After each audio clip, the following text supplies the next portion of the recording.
expecting quite a bit. Gotta figure out how to make money on this. I really want to. I can feel it down in my plums. They're getting a nice bluish hue. Getting ready to take them to the farmer's market. Okay, baby, but don't hurt yourself with that big juicy hog of yours. In hard times, or when a man has worked at a job 30 years, they give him a watch, kick him in the butt, and say, hey, a computer took your place, daddy. That's hard time. And those cars are going real fast and real fast, son. But he's gay. He's blind. You ready? Oh, wait. So we're just gonna wing it? There's a big difference between winging it and seeing what happens. Now let's see what happens. Now. Right now. Now, it's Senning Show. With your host, John Senning.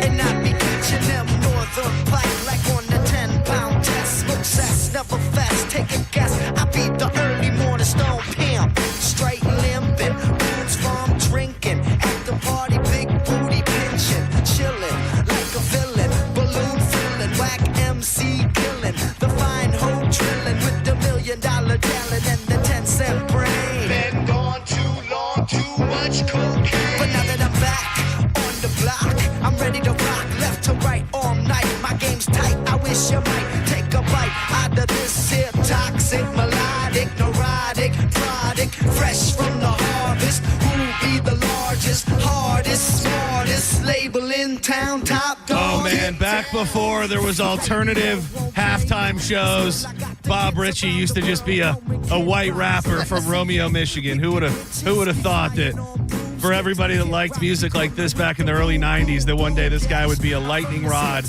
for politics in this country. We'll talk about the halftime stuff for that thing today. But right now, welcome to Senning Show. My name is John Senning. He is Dizzy. Thank you for being here. Find a way to participate in the program. 800-771-1025. You can hit us up on social media at the John Senning, at Dizzy for Mayor, and always in the room on YouTube. You can watch the program a few different ways. You can do Facebook, you do theboneonline.com, but we like to push people to YouTube. It's fun, it's easy, and there everybody can chat, be merry, fight with each other, love the show, hate the show, whatever you choose to do in there. It is a bit of a choose-your-own adventure for those that want to get in there and watch the program. Let me see if there's anybody. I doubt there's a newbie first thing on a Monday morning. Bevy Birchwood? That sounds new. You want to know what? Sounding new to me is the same exact thing as being new. So say it again because I don't even see him. Bevy Birchwood. Bevy Birchwood. Shout out to Bevy Birchwood. First and foremost, I have to say, I texted you over the weekend.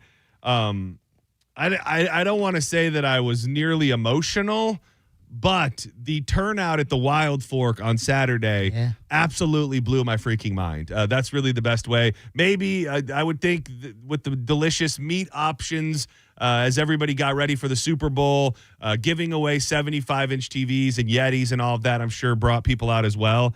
But was just blown away at the crowd of people that came and hung out for pretty much I loved it so much, dude. There were people that brought like setups. They brought their chairs. Oh, really? They brought cocktails. They were kind of tailgating. Yeah. While we were doing the whole setup, and Alex was helping with the promo setup. So he had the music bumping, a lot of the stuff, reggae vibes.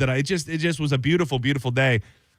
Every single person, I think, and this is what first of all, a lot of people, if not every person, asked about you, and people love you. Thank you, guys. I will say it brought me great joy. The first guy that came up, because I hadn't said it in a minute. He goes, "Where's the brown thrasher?" And I go, "Oh man, he's still in my backyard. He's my favorite." I was like, I named him, which I don't even think I announced. I named him Brett. I call him Brett the Thrashman Hart, and he's out in my backyard every single morning. And he goes, "Where's the brown thrasher?" I was like, "Oh, I just left him. He's in my backyard."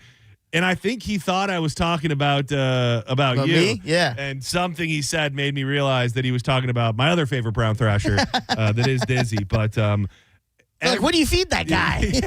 every single thing, or every single person that came up probably had something to say about the beard, about the weight loss challenge, about whether or not I can beat Pat Maroon in this. Oh. Most people overwhelmingly positive. A couple people saying, "Dude, you're crazy. What are you thinking? This guy is a professional athlete." But more so than that, just words of encouragement and people believing in me, which makes me feel like I've even got more pressure on my plate. I think, and you could be different than me, I think if I was you, I would prefer the people that are like, what are you thinking, bro? Well, he's so much of an athlete because not for nothing, with the punch-up, people are just like, Hoppy's so tall. What are you thinking? And that would motivate me. I go, I can't wait to prove them Somebody actually messaged me, I think it was Friday after the show, and they said, hey, seriously, I want to help. What do you think motivates you more? Words of encouragement or words of like negative reinforcement? And I truly believe I like a little bit of both. I think that like there was something like person after person coming up and saying, you got this, that made me feel like I can't. They believe that I can. Yeah. So I can't let them down. And then for the other people that were like, oh, what are you thinking? This guy's a professional athlete. That in a different way also makes me go, I got to beat this. I got to beat this guy's ass. Adds a competitive nature to you. There's You're a little bit of both. I'm taking him down. Where from a warm-hearted side, I can go, okay, I want to make people that believe in me and think I can do it. I want to prove them right, and I want to prove the people that think I can't wrong. So there's the perfect balance of both. I did want to give a shout out. God damn, I can't remember their names exactly, but the people, great people won. Gosh, why didn't I take their names? What a dumb son of a bitch I am. Either way, great people won all of the stuff, the $150 gift card, the Yeti. I want to say the dude that won the Yeti's name was Jason. I want to say the dude that won the TV's name was Fernando. But the people that won the $150 gift card, it was so perfect because they came up and they introduced themselves. Dude, they're from Canada. They were asking all about like where you were from. They're from Ontario, and I want to say last year, the year before, they bought a second house down in Dunedin, but they spend most of the time up in Canada, and they listen to the show and to the station while they're up in Canada. And they were actually, it was so perfect. They were in the midst of a giant shopping spree when they won. So I called the name and I look at it, I go, I think I just met these people. Sure enough, I go in, they got a big ass cart full of stuff, and I get to hook them up with the $150 gift card to Wild Fork. Chef Oliver and everybody who was out there cooking up the food. Always amazing, but just really, really cool to not have so many people come out, but that know what's going on with the show and are tuned in and are appreciating it. I had a lady, dude. I loved everything. That I got a lot of little trinkets and things that people brought me, but I got the sweetest lady came up to me, and I don't know how old she was. She was probably near 80, maybe older. And she goes, I just love hearing about your birds. And she goes, I made this for you. And it's just it's an envelope, and it just says birds on the outside. And I open it, and it's like printed. She's taken pictures of all of her different bird feeders and what she keeps in them and what kind of feeder she uses. Okay. And like pictures with like a breakdown of the whole thing and little tips and tricks to keep away the squirrels. And it really just warmed my heart that from younger people all the way up to older people, somewhere in the midst of all of that, people are generally appreciating the show. And it warmed my heart on a Saturday for so many people to come out. I felt bad we didn't have more to give away. I felt like so many people stuck around for 2 hours. I wish I had more to give away, but I feel like not to be that guy and sound all like, but I feel like they were there for you. That interaction with John Senning is what they wanted, and they got that. And it's tough when you have that many people because you want everybody to kind of have a minute to just chat and catch up, and it can be a little bit overwhelming. And then sometimes I just feel like my peripheral is always working, so you can kind of feel when somebody's like feeling some sort of way, and I don't know that I got to chat with everybody along the way, but very, very appreciative and very touching at the amount of people that came out and said hey, and hopefully we'll be doing it again real soon. So I gotta ask, with all that being said, with the Pat stuff and all that, how'd you do as far as eating there? I didn't do bad. Okay. I will just tell you, I'm not a fan of the weekend right now. Like something about in the week, I can get so like focused and honed in on the goal that the old saying, what is it? Idle hands is the devil's playground or whatever. I didn't do anything. So Friday night, I did have I had a beverage. I had one beverage, and then I had What was the beverage? Because that could be a big. Was it a beer? No, it was just a tequila on Okay. ice. No mixer, just tequila on ice, one drink. And then I had some chicken and steak over rice for dinner. And then Saturday, I didn't really eat all day because I was waiting until Saturday night. And we had something that my coach turned me on to. It's like a protein pasta. So I did that with like chicken and broccoli. Nice. And I love how you said my coach turned me on. Well, Lloyd. Shout out to Lloyd. But it is your coach. and then for the big game yesterday, probably quantity walked the line of how much I should have eaten. But Was it just you and Danielle at It the was house? just me and Danielle. So we did. We had a first round of appetizers that was zucchini fries. They were coated in Parmesan cheese, so no like breading. They were zucchini fries with Parmesan cheese and cocktail shrimp. And then we had some boiled peanuts, which I brought a bunch for everybody to eat today. And then for dinner I had wings.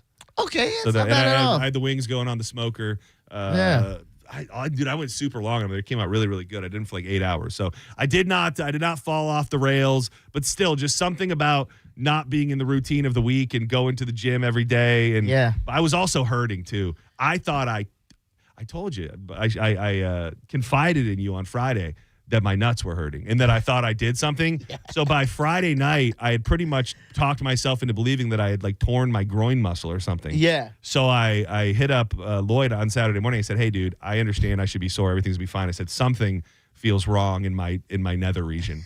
And I'm fine now. I went to the sauna. I did sit in the sauna for like 45 minutes yesterday. But what was his response? Was it he understood? Was he pretty much said, well, I told him right when it started hurting, which was when I was doing this very specific movement. And he said, yeah, that could be, you could have strained your groin a little bit, which I most likely did. And now I'm fine. Strained that big boy. Yeah, I get it. I strained, when you're carrying around all that weight, it can be a little bit of a strain. Yeah, these movements are different for it. So he's like, what are we doing? Yeah. So, we talked about it a little bit, and he said, you just need to rest and ice things up, and that's what I did, and now I feel ready to reconquer the week in a better place. And you went back today. I didn't go back today. I'm going tonight. But, tonight. After the show. So. Yeah, I'm feeling good. I'm feeling motivated, but something about the weekend did, even with all the kind words, I just felt like I wasn't on my mission as much as I was during the week last week. So I'm excited to get back into the swing of things this week. So what's going to be your plan for the weekend leading up now? Since you said you've been bad, man, I have. It's really the only bummer of the it's really the whole bummer of the journey, because, and not that I need to go wild, but I, in my head, having been thinking about it for months leading up to it, so that last weekend before the weigh-in, that Saturday is the NASCAR Truck Series in St. Pete. So, I assumed I'd be drinking and doing this and that and not obviously worrying about too much. But, dude, it'll only be 2 days away from the weigh-in. So that day, when the NASCAR Truck Series is here in St. Pete, your boy will be taking it much, much milder than I would have ever liked to. Hey, man, just leading up to that, just go a little harder in the gym before and after. And maybe, and who knows? I might be at a point come that Saturday where I feel confident that I can have a few drinks and not have to worry about it. But who the hell knows? Any word from Pat? No, he's coming in this week? No. Well. No. Do you think, does that scare you? Because to me that goes, he went and had a great weekend, and he goes, now I got to lock in, and I don't want this son of a bitch to have any idea of where I'm at. Because you don't really see Pat post photos of him. No. Like, if anything, it's something he's resharing and stuff like that. I think he's going to go a lot more quiet on social media, because I think, not to scare you. You think the silent killer? I think he's locked in now. Yeah, I maybe. It's one way or the other. He's either locked in or it's completely out of sight, out of mind. Oh, I texted him and he started. I got the dots immediately. Just now? Just now. I just said. What if he's listening? He's like, I am locked in, you son of a bitch. Oh no. Okay, this may go in a direction that I can't talk about on the air. Okay. Know. I'm not even gonna. Okay. Yeah. We'll skip past that. Oh. Something good? I said, how's it going, dude? He said, not good. Uh-oh. And so then I'm like worried. that something's wrong with family his family stuff. Or something. Yeah. He said, he's like, I went up. He said, I've ate like S, but he said the word all week. LOL. Oh, What do I say? Now, I even said it last week that I've had a text message typed out to him that I didn't even want to send because I didn't want to remind him or poke the bear. Yeah. And now I can't help but I don't even know what my response should be. I want to just say, like, I'm sorry to hear that. Yeah, I'm thinking you should go that way because me personally, I would just send him a video of me stroking my beard, like feeling safe, feeling confident. Dog. But that might motivate him too much. I just hit him back and said, I'm so sorry. Yeah. You got to say, me too. Me too. Yeah, it's been tough. How about that? It's been tough. Make him feel like you're there for him and you went through it too. I should say. Oh, I got a good text for him. The peanut butter was really calling my name last night.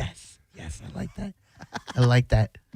He's going to read that and go, oh, okay, whew, good. Because if we send him back like, not me, he's going to be like, oh. Yeah, dude, because when I hit the scale this morning, it's so hard to not, because he's the only other person who's like on the journey, really. Yeah. So I want to communicate with him, but I took a picture of the scale this morning, and for some dumbass reason, I thought about sending it to him, but I did not because that would have done one of two things. He would have it would have made him give up all hope that anything's possible, or it would have motivated him in a way that I don't want him to be motivated. So yeah. Let's see. He didn't hit me back right away, but I don't know. Hopefully we'll get him in. Hopefully we'll get him in this week. When he didn't text me over the weekend, if he doesn't ask me to come in, then I don't usually ask him to come in on Monday. Yeah. We're all knocking the cobwebs loose after the Super Bowl. Especially his weekend. I saw next year. Sorry. I don't know if this is true. I saw next year the Super Bowl, first of all, problematic for some, will fall on Valentine's Day. Oh, yeah. And then secondly, is Monday a holiday? Yeah. It's President's Day. Yep, yeah. Dude, it's so tough, man, because I've thought before in the past about taking off on Monday, but it's just, I feel like there's so much to talk about, and especially this year, people are expecting to hear us talk about the halftime show and the whole debacle. So Monday after Super Bowl for us, I think is tough to take off on a normal year, just because it's kind of what we do. We talk about big things going on. So I'm not really sure what that will mean for us next year. Do we normally take President's Day off? I mean, I would say the rest of the building does. Yeah. But us in here, we kind of pick and choose. Like you said, like, will we take it off if there's so much content we could provide? It's hard. It's hard to say. I wanted to send it to you this morning, but I didn't want to send it to you just to be like, hey, I know you'd like this. Did you see that the Lightning put up their Black History Month jersey? I just reshared it, and in my head, I go, I got to talk to Mike Oliveri. Can I get a discount or something? Are they going to wear those? Yes. I'm under the impression they're going to wear. Dude, those are badass, dude. I got to get one of those. Dude. Like, if I have to pay, I will pay. But those things are so clean. I just reshared it on Twitter. They really are. Oh, so man. I saw a lot of people, unless there was a different link that went up, I saw a lot of people saying that they were not available to buy yet. Oh, so okay. people were like, drop that link. Those are yeah. I'm going to be like, Pat, come on, dog. What's up, man? Hook a brother up. Hook a brother up. I just love the look of it. I love the color. Just everything about it, I think, looks really, really cool. And the comments underneath it, too, very, very good. All really positive. Very, very excited. Yeah, I was just randomly going through Twitter, and I saw the photos, and I didn't even see Lightning shared, and I go, they got to make that real. I'm like, oh, my God, it is real? Israel, I see what you did there. I got another update from Pat. Since he's not on the show. Is it about the jerseys? No. He said, not my NHL. He said, it's hard because I ate at all my favorite restaurants. Because he's been in St. Louis this entire time. Yep. I wonder if he's still there. Are you still there? Question mark. Yeah, me too. I've just been eating Burger King for 3 square meals a day. I think I even gained 15 pounds already. Yes. Oh, dude, I'm in his head, dude. Yes. I'm in his head. Senning Show, you're live on the air. Who's this? Pat. All right. Hey, it's a trap. This is Colt. Do not respond to that, man. It's a head game. You think so? This guy is, the NHL is built on head games, mind games, the chirp, if you will. They do things to get in your brain. So it wasn't my first thought, but I'd be irresponsible if I didn't acknowledge the fact that it could be some sort of mind game. Yes, sir. It's the first thing that popped up in my head. I was like, no, I got to call John. No. Dude, he's trying to set you up, brother. I appreciate you looking out. I'm unflappable at this point, but I need all the help I can get. So thank you. All right. As a bearded brother, we can't let it go, man. Thank you. Thank you. Stay strong. All right. Let's dig into it. I have no problem saying first and foremost, maybe if I had a rooting interest in the Super Bowl, like I had a boner for the Seahawks or the Patriots, I would have been able to appreciate the defensive battle that took place for pretty much the first 3 quarters. Yep. But I do not. And for that reason, I think that the Super Bowl gets put under a different type of lens than any other football game. Like you can watch a game where you have a rooting interest and it's your team, and it could not be an exciting game on paper, but you walk away and go, that was a good game. This was a terrible game. All the way around, I think it was hard to watch. The action on the football field. I think that through 3 quarters I think was it not until late in the third quarter that we had our first touchdown, maybe even the fourth quarter.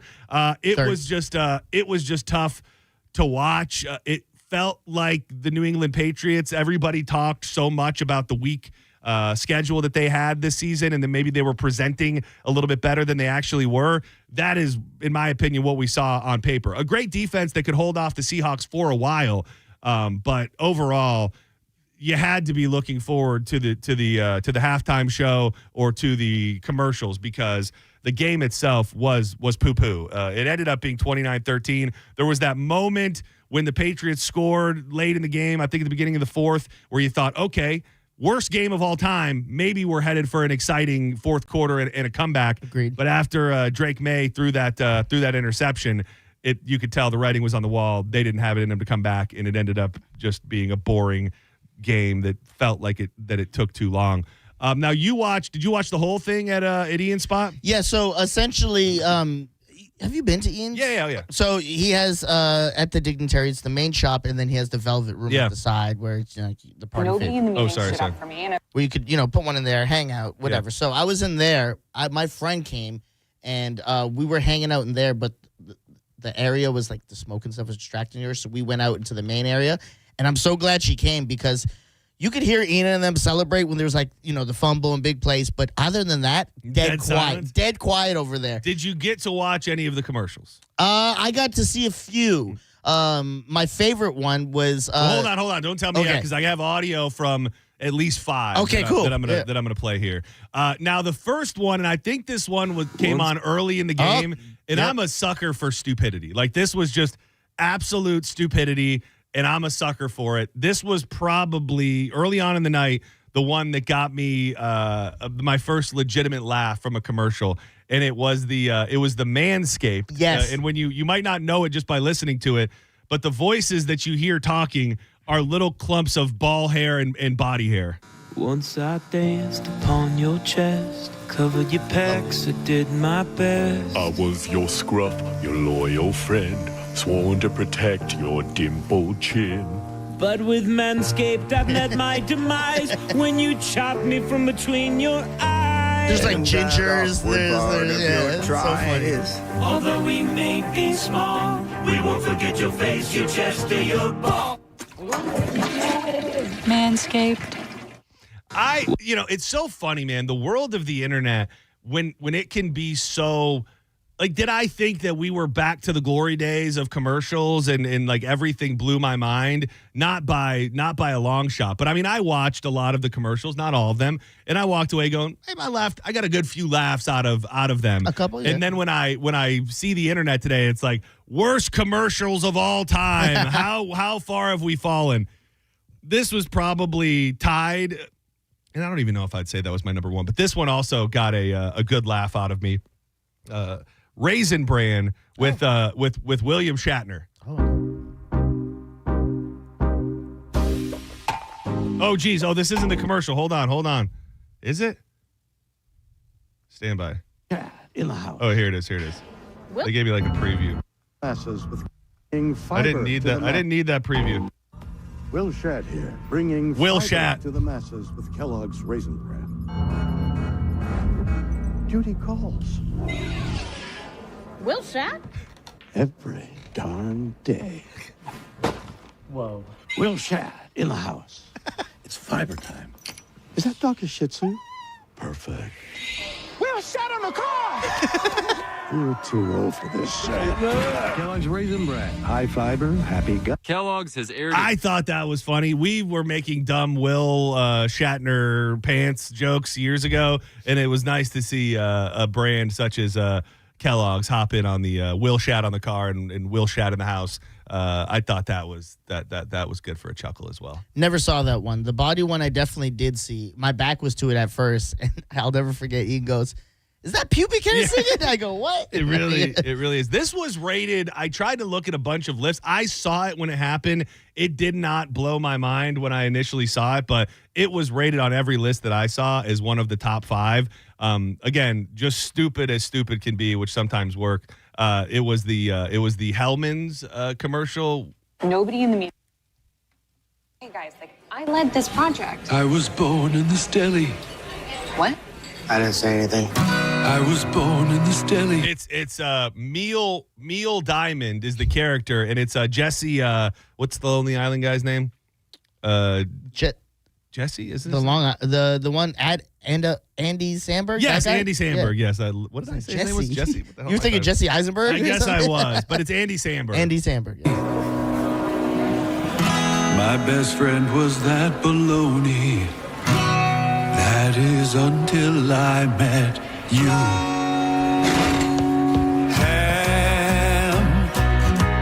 Ham, touching cheese, touching you. Sweet sandwich time. Hellman's makes it taste so good. This is how I make friends. I'll twerk you while I'm walking by. I live in the walls. Sometimes I wonder who my parents are. So good. I've never been outside. These are my only clothes. It makes your sandwich taste so good. It really is, and maybe I'm wrong on this, but the thing I noticed last night was like.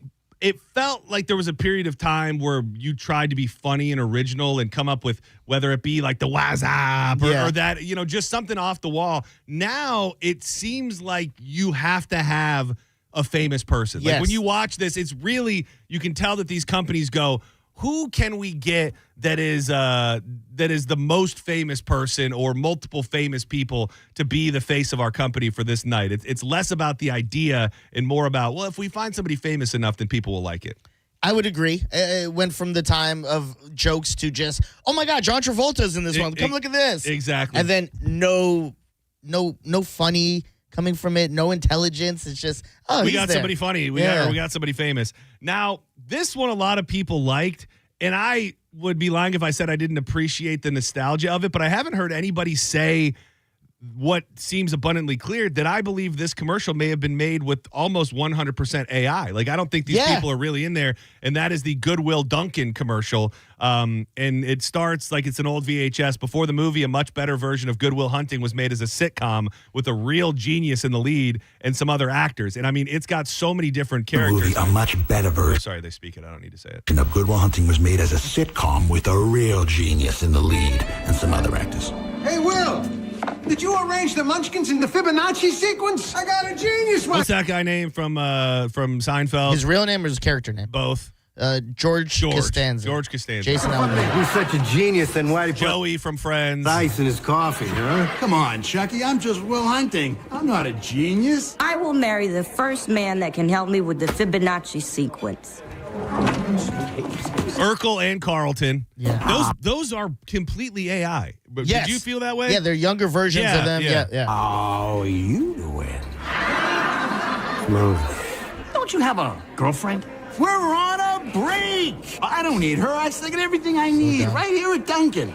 Hey, kid, if you're still single doing this Boston shtick and Ted working for Danson. Dunkin', Yeah, that's when I really knew it was AI. I saw the other two. I go, what is this? I go, oh, it's all AI. Well, and it kind of takes that idea that we just threw out there times a million, where maybe there's a funny idea that it's a spin-off of an old movie, but I mean, there's not like any groundbreaking comedy in No. it. It's just the idea of is that you have all of these different famous people in the same place at the same time. And I don't even think they were probably ever in the same room. I think I really do believe this is all Jennifer Aniston pops up outside the window. And then Tom Brady, they'll play that part. It was all member berries. Yeah, exactly. Well, this is my new boyfriend.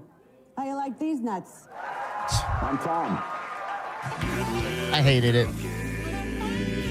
Yeah, watching it back the second time, it makes me angry. The first time, I think I was mildly entertained by it, but definitely the fact that you can tell that the real people were not in that commercial at all. Yeah, not good. I think it was last year or the year before because they had one commercial was kind of like that. And they're like, remember this? And it was kind of funny. And they just go, well, we just got to multiply that every time we do these commercials now. It's not working. I thought the joke went on too long. And if it was smaller, less is more. It would have been a lot funnier, I think. Yeah, a couple that I don't feel like playing, but I thought were I don't even know if I'd say good.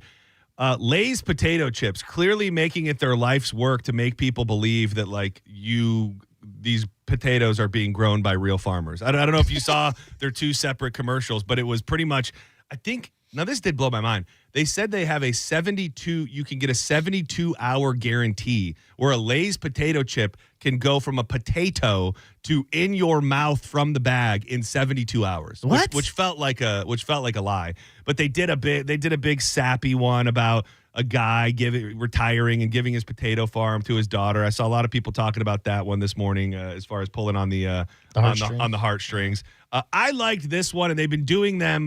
They've been doing versions of these already, but I thought this one was pretty good with Bradley Cooper and Matthew McConaughey for Uber Eats. Football's about. It's about grit. It's about passion. It's about food. Football's not selling food, McConaughey.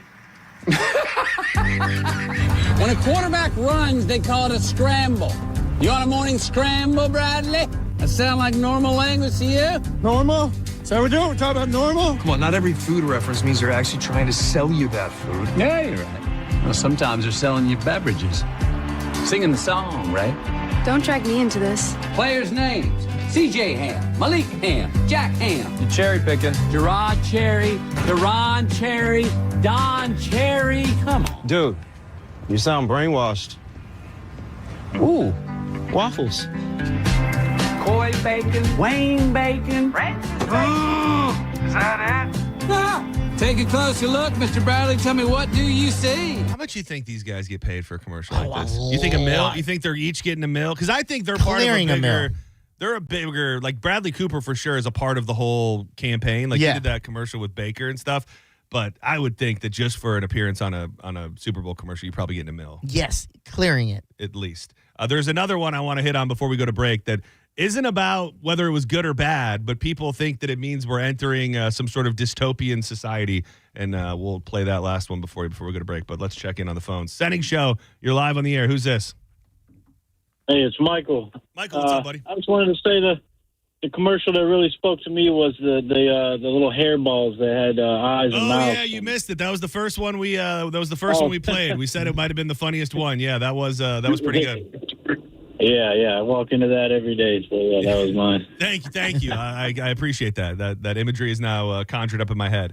So did you see anything about, and I thought maybe I heard you guys, didn't catch much of the show, but I thought maybe I heard you guys talking about it, about the Ring doorbell camera commercial. Monica mentioned it very briefly, so I don't know too much about it. So I saw it, and I like to think that I have a conspiracy-based mind. Like if I see something that doesn't feel right, I will go, oh man, that doesn't feel right. I saw this commercial, and it did not resonate with me in this way. But today it was everywhere. And like the headline from this story says, people are freaked out by the Ring doorbell camera Super Bowl ad. And here it is. This is Milo. Pets are family. But every year, 10 million go missing. And the way we look for them hasn't changed in years. Until now. One post of a dog's photo in the Ring app starts outdoor cameras looking for a match. Search Party from Ring uses AI to help families find lost dogs. Since launch, more than a dog a day has been reunited with their family. Be a hero in your neighborhood with Search Party. Available to everyone for free right now. Join the neighborhood at ring.com. So you can, I don't know like who has to accept what, but the way that they made it seem was like if your neighbors agree to it, then you then get this AI technology that will upload your dog to everybody else's camera, so that if your dog is spotted on a neighbor's Ring doorbell camera, then you would be alerted to where your dog is. Yeah. People taking this as some sort of first step of acceptance when it comes to constant surveillance. Like the tweet that this article had was, government, how can we get Americans to accept constant surveillance? Ring, how about puppies? Yeah, puppies. So, I mean, I get it.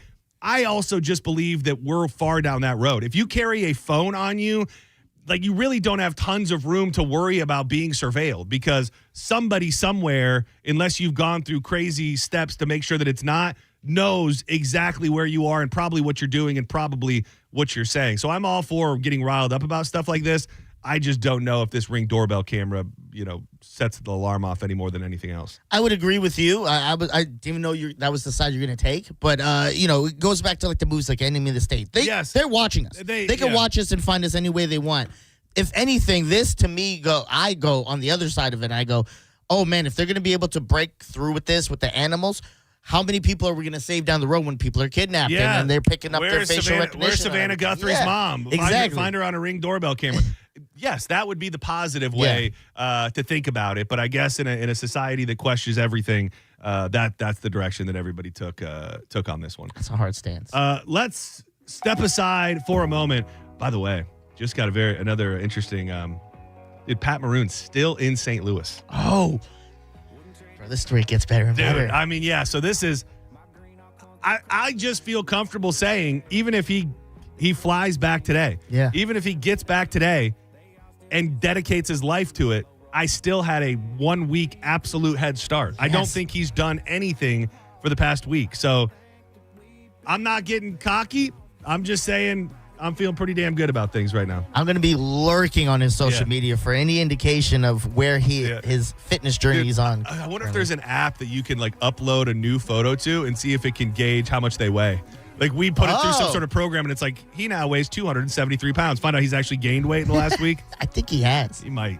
All right, don't go anywhere. When we come back, we've waited 37 minutes. It's the longest we can hold off to talk about really the biggest battle of the night. If we want to be true to ourselves, it was the real halftime show versus the other halftime show. I've got audio from both. I even pulled audio from other halftime shows from not that long ago. We'll try to wade through the mess and see where we land next on more Senning Show. Keep it locked to 102.5 The Bone, would you? At the end of the day, so I passed the plate and thank the Lord he put me here, and pray that towns like mine don't ever disappear. Not everybody got that spot out in the 40. You're listening to Senning Show on 102.5 The Bone. Guys with ponytails, girls that think they're models, people that don't know how to Google something, and of course, ventriloquists. No one is safe when it comes to an open letter from Galvin. Seriously? Hear a brand new open letter from Galvin live every Wednesday at 8 a.m. on The Mike Calta Show. And go check out all the past open letters from Galvin at theboneonline.com. Sponsored by Pelt Shoes. Pelt Shoes, a perfect fit. When you're injured in a car accident and the insurance company denies your medical bills, denies to pay your lost wages, and won't repair your car, it's time to fight back. Time to call Farah and Farah at 800-500-5555. Tampa. Did you know that you can get a beautiful white vinyl fence for less than $5 a day? For just $125 a month, Fence Outlet will professionally install it and add instant curb appeal to your home. Visit fenceoutlet.com for details. License number C10252. Are you dealing with bad feet all day? The Good Feet store wants to help you get back to living in comfort. Schedule your free fitting at goodfeet.com. I'm back to doing what I love and more. Thanks to the Good Feet store. I'm John Morgan of Morgan & Morgan. If you've been diagnosed with mesothelioma, call us now. $30 billion was set aside for meso victims. And in most cases, your claim is settled out of court without a jury trial. Visit forthepeople.com for an office near you. Finding great candidates to hire can be like, well, trying to find a needle in a haystack. Sure, you can post your job to some job board, but then all you can do is hope the right person comes along, which is why you should try ZipRecruiter for free at ZipRecruiter.com/radio. ZipRecruiter doesn't depend on candidates finding you. It finds them for you. Its powerful technology identifies people with the right experience and actively invites them to apply to your job. You get qualified candidates fast. So while other companies might deliver a lot of hay, ZipRecruiter finds you what you're looking for.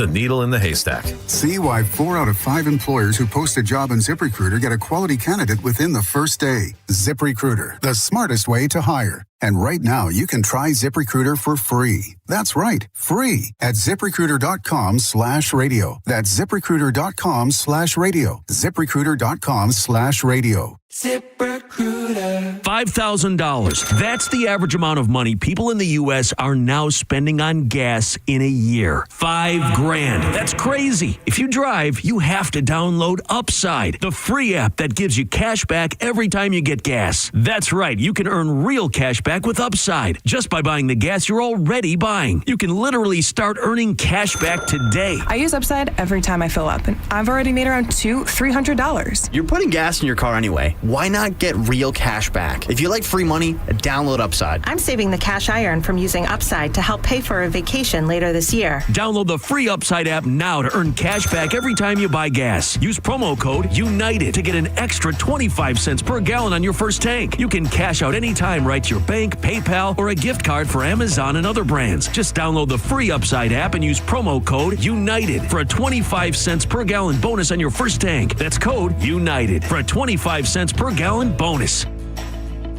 This President's Day, Pure Talk is honoring Jackson and Lincoln by offering unlimited talk, text, and plenty of data for just $25 a month. Meanwhile, Big Wireless is honoring Benjamin Franklin by charging families hundreds of dollars for the same 5G service. What's up with that? Ben Franklin wasn't even a president. When you switch to Pure Talk, you'll be in business with an American wireless company that supports our vets in a big way and keeps all their customer service in this country. That's important. And you'll be on the same towers the big carriers use, so you'll get the same 5G service without the inflated price. So hang on to your Benjamins and switch to Pure Talk for a Jackson and a Lincoln. No contract, no hidden fees. Dial pound 250, say Mike Rowe, and you'll get 50% off your first month when you switch. That's pound 250, Mike Rowe, for an American wireless company that is truly unprecedented. Pure Talk. Let the good times roll with the return of Mardi Gras at Busch Gardens, Tampa Bay. Now through March 1st, guests can experience Big Easy entertainment, over 25 Cajun flavors, and thrilling coasters every Saturday and Sunday. Get jazzed up with Mardi Gras-style entertainment for the whole family as Busch Gardens brings the Big Easy to Tampa Bay. Involved in a car accident? We understand the pressure you're under. Call Farah and Farah. Tampa. Now, back to Real Raw Radio. Sponsored by Anajar and Levine, accident attorneys. Call 1-800-747-FREE. That's 1-800-747-3733. You might know nothing, but at least you'll know that thing. Brought to you by Just Call Mo, Tampa's injury attorney. That thing. It's time for That Thing right now on Senning Show. 1, 2, you know what to do.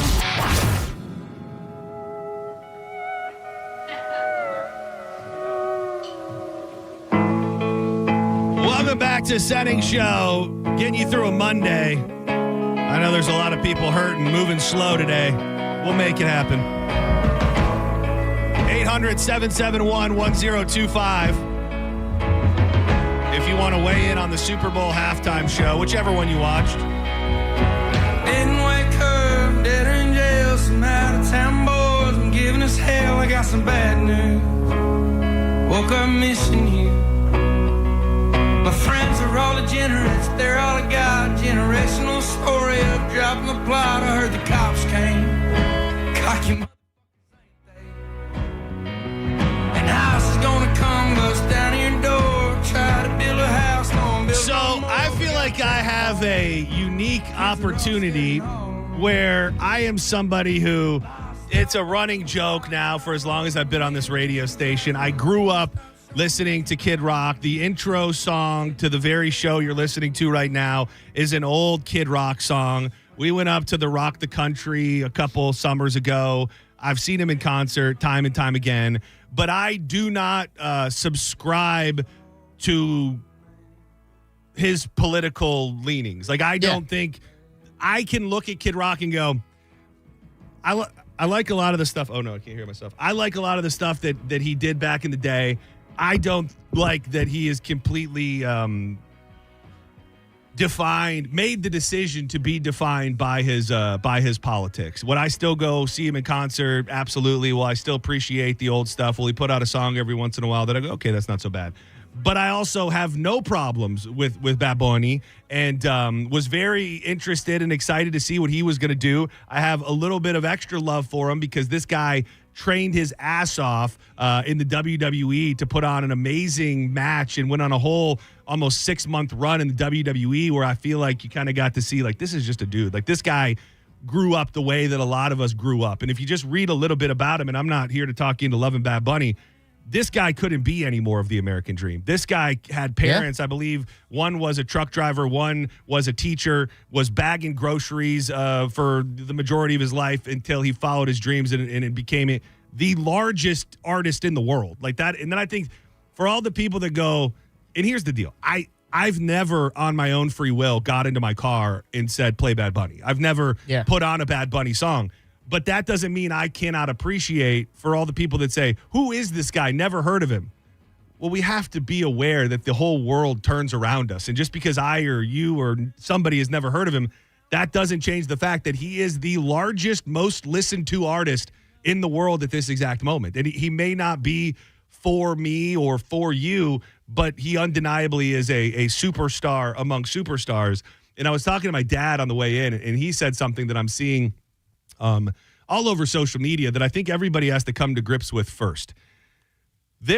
It's like a broken record because I think we say it every year at this point. They're not booking the Super Bowl halftime show going, our staunchest, strongest football fans, what do they want to see? Yeah. That's not what goes into picking the artist for the Super Bowl halftime show. They go, who will make the biggest splash? Who has the widest appeal amongst human beings, not just football fans, against human beings as a whole. And you would be hard pressed, maybe outside of some big name country artist, like a Morgan Wallen, I know is all over the charts.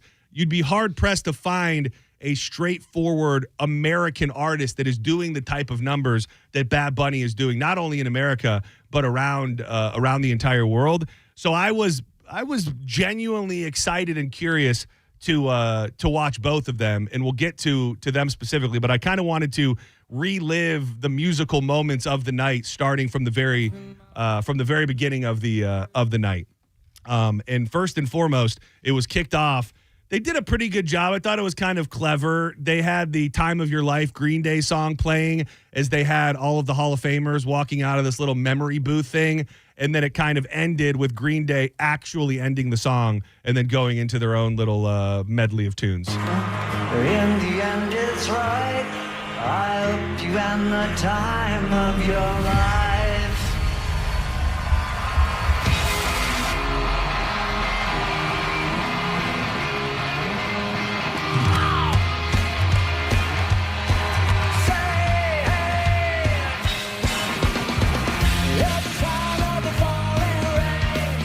I like to think that I have a pretty good grasp on who's singing and who's not singing. I think Green Day was singing. I think they were singing. I honestly didn't get to see until the tail end of it. It's so early. Like, if you're not looking for it, if you're at a party or somewhere, you're probably not watching for it. But I don't think they were not, like, hearing the whole thing. I doubt that they were live because I hear like they try to cut all that out. I don't know. Like, I don't think they sang in a studio and then that's it. They probably did it in a way where it came off live. Maybe they did it in the empty stadium, added the sounds after, but I don't think it was live. He goes into a note that is obviously, and again, it'd have to be a separate recording completely, which is what they do. But he hit a long note that made me really feel like, I don't know if I'm going to be able to find it, made me feel like maybe they were singing. And I don't think it also sounds perfect. Yeah. I think what they like to do is they'll have the pre-recorded track, and then as they're live, they'll probably intermix it. They'll probably pull them up a little bit like on the mic. Backing track? Yeah, so it's like, oh, look, see, he is live. He's hitting that note now, and then they pull it back down. I could be wrong. I don't know. Yeah, that's the thing. I'll watch a performance, and if you're doing it good, that's probably right where you want people to be. Is trying to figure out if you don't watch it and go, that's 100% lip sync, you either are performing and that's great, or you did a good enough job and that's great too. Because I'll watch a performance and talk myself in and out of it 10 times before they're done. Whoa, look at, oh no, look, they totally look like they're singing there. Oh wait, maybe they're not singing. So they didn't. I've heard people say they had to edit something out on the live broadcast. I didn't catch it. They didn't make the choice to become overly political, which obviously they don't like the president, and I think everybody thought that was an option. And I feel like that's also why they don't let them sing completely live. Yes. Because they don't want them to be like, well, I don't want to be free, you know, our people. And they don't want that. The whites? The whites? Yeah. Free the whites. So it was good. I watched it. I thought, okay, yeah, that was nice. I saw it on social media, and I kind of thought it too. I think you would have probably appeased more people and had less of a debate if Green Day was just the halftime show. Like, as I'm watching it, because they had more bangers in there. They may not have enough like songs everybody knows, but sure enough, when I turned on social media, a lot of people were saying, "Why isn't this our halftime show?" Charlie Puth, you know him? You like him? He's the one who sings "When I See You Again." That part. Okay, that's the only reason I know of him. No, he has great pipes on him, but I don't know his music catalog. Same thing. I went and listened to some of his songs last night before he sang because I wanted to know what I knew. And yes, it's been a long day without you, my friend, and I'll tell you all about it when I see you again. If you know Family, if you're into Fast and Furious, you know that song, and that's the kid. This is going to sound weird, but I don't like it. Everything that I didn't really see too many people trashing this kid. A lot of people saying really good things. I don't like when a national anthem sounds too casual, like almost as if it could be background noise. Like there was something about the arrangement they did here that was very jazzy. Oh. And I saw a couple people say this too on social media, so I know I'm not completely alone. It hit me with the vibes of a Christmas Carol. When he goes into it, I immediately got Christmas vibes.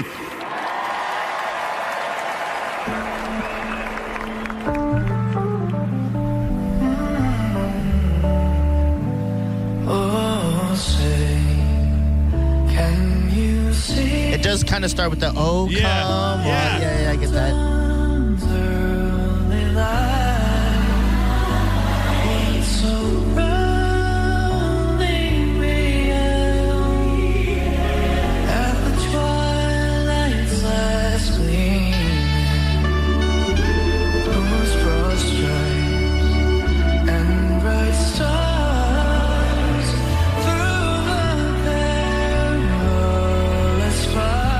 Tell how good a national anthem really is based on how bad the players are crying. Yes. And I remember a couple years ago when Stapleton did it, and they had that clean shot of Sirianni, the coach for the Eagles. His eyeballs were squirting tears, and they had tight shots on all the players, and not one of them could muster up any tears. And I think it's because it could be beautiful, it just wasn't larger than life. It didn't. That's the way I felt. I didn't feel like it pulled on your heartstrings, even if he did pretty much kill it. Yeah, I was gonna say I don't think it pulled on my heartstrings, but I definitely thought he, like, in a sense, killed it. Yeah, he did a great job. He sounds great. Everybody talking about how they nailed that shot at the end when he's hitting the last final notes and the flyover. They have him in the shot with the flyover coming right into it. From a cinematic perspective, I thought that looked pretty bad. The proper flyover should get your pants a little tight if it's done right. So I think this is it where they get him. Oh yeah, here they come.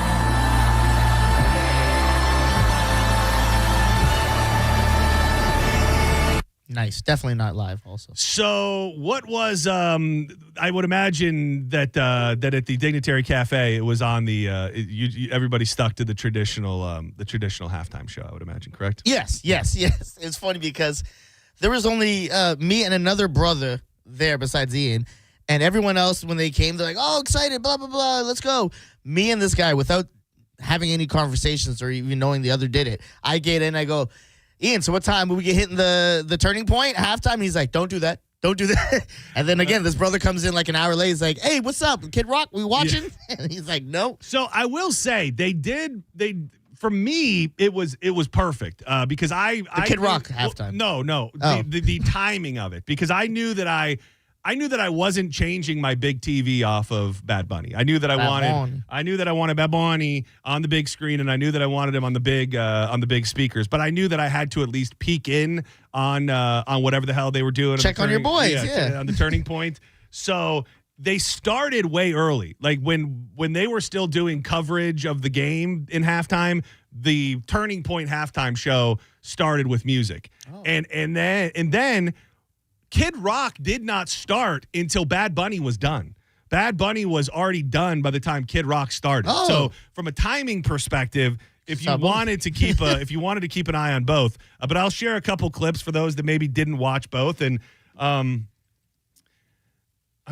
want to pick my words very carefully. Oh. I don't like that we live in a country where this had to be a thing, where people felt like they needed to do this. And overall, when I woke up this morning and I looked at social media and things like this happen in our country all the time, the word that comes to mind is depressing. Like, I looked at social media this morning and it was just depressing. Yeah. It was everybody holding tight to their side and spewing why this was wrong and why this was right. And if you watched this or you liked this, you must be that. And it's just depressing. And even if you loved one of these and hated the other one, you should be able to float from a million feet above and go, what a sad time in this country that we have to, that half of the country or a quarter or whoever it is feels like they need to go create some sort of bonus halftime show for them and their people. And you may think that is rooted in racism, and I'm not here to tell you that you're wrong at all when it comes to that. But they started with I just have to say the Turning Point one did not have the star power. Like, that is first and foremost. If who was it besides Kid Rock? So Kid Rock, who, spoiler alert, had the shortest set time of anybody. He played for less time than any of the other performers. Oh. So the guy that opened up, I've seen him in concert before, and he's had a couple songs that come on the radio that I don't hate.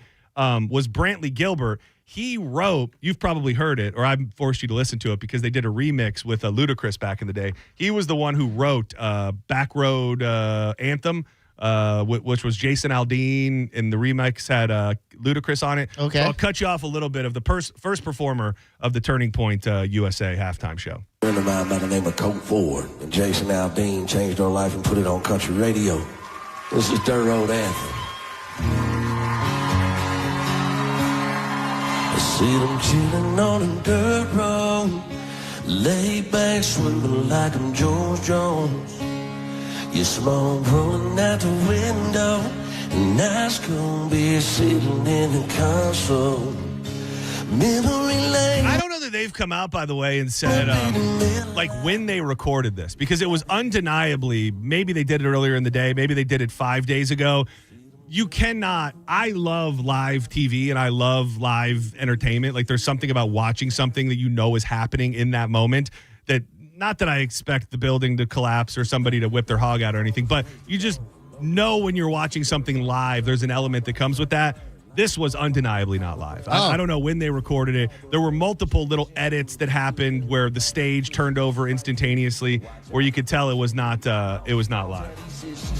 And do you think it was also kind of what I alluded to before, like, as much as we know this kind of is a political thing, people involved in that did not want people to go, well, this is a political thing, so there's no saying, how you feel on a certain side of stuff. We're just going to have the music. You mean the fact that they did not speak out more? Yeah. Well, I also don't know that that's completely true, because and I didn't watch it live because it was when I was focused on Bad Bunny. One of the performers, Lee Brice, debuted this new song that was kind of all political. That was, I like ice in my drink. Or something not quite that, but and I'll tell you this. They could have gone harder. They could have made it more political, which they chose. They chose not to do. Here's the song. Charlie, he gave people microphones so they could say what was on their mind. This is what's on mine. It just felt like you were watching. Of course, like you don't have the production value or anything that comes along with the Super Bowl. It just felt like these are B-list country artist with a B-list production setup, and it just didn't. But here's a little bit of the song talking about not being political, because this was political.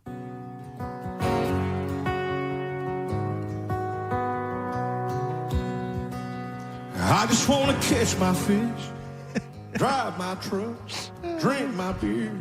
Dude, the world has just become a character of itself. Like, it really, really has. It's just like the most extreme version of what you think somebody is like. Yes. Like, that's what they are. And almost everybody leans into it now. Like, this would be this line, and I'm not saying I hated the entire performance or I hated this song even, but like, this is a caricature of what somebody would create for a guy who would be singing at the Turning Point USA halftime show. It almost feels like, if I didn't know any better, you go, well, this is actually an SNL sketch. It's a skit. Yeah, and this is Andy Samberg singing again. Yes. Yeah.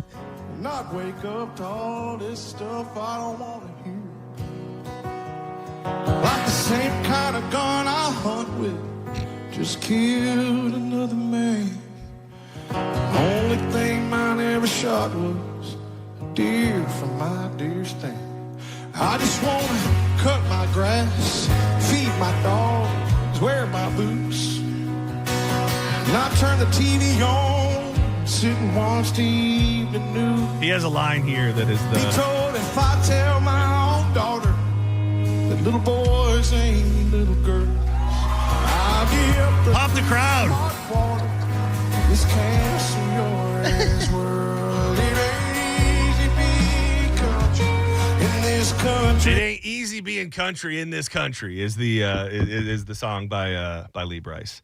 So I will tell you this, without it even being close, and you can't call me a super lib or anything, because I probably like Kid Rock more than anybody.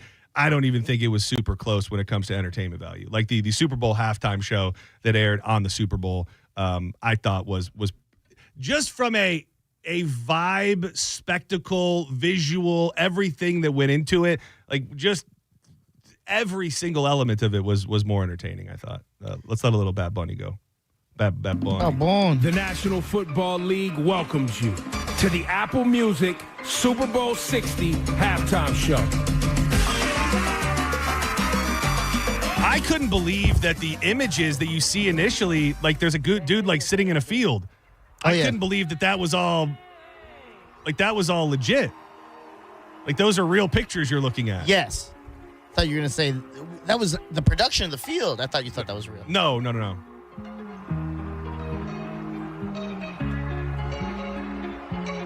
I like he's giving us like walk with me while I explain my culture to you.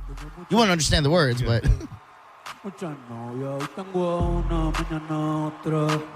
what I took away was that I didn't need to know the words to know that it was a vibe. Like I'm bobbing my head. I was feeling it, not knowing a damn word that he was saying. It had a vibe to it, and what I took as it, when I hear him, I go, well, that's what I sound like when I sing a song I don't know. Like, that's all I'm hearing is gibberish, but I like it.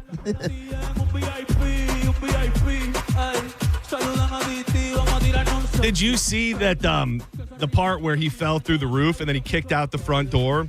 Yes. Like, and there was all those people like partying on the porch. Did you see that there was a bunch of famous people sprinkled in there? No, I saw people dancing after the fact, but like, was John Hamm one of them? No, this was on the set on the porch when he came out of that house. No, who were the Jessica Alba was on there. Pedro Pascal was on the porch. Oh, really? Alex Earl, the influencer chick, Cardi B, like they were all on that porch when he busted out the front door. Yeah, I think I was sitting too far back where I couldn't notice little faces like that. Like, is it like a blink and you miss it type Probably, thing? especially if you weren't looking. But he didn't choose to pick any fights. He didn't get political. No. He repeatedly, had the American flag present. I don't really know, unless you just hate everything about the fact that it wasn't in English, how you could think that it was a political message. No, I think it was an homage to the culture. And not to mention, people were complaining, well, not people, somebody somewhere had a complain about the ass shaking, but I mean, what are we doing? That's what we do. Yeah, we love that.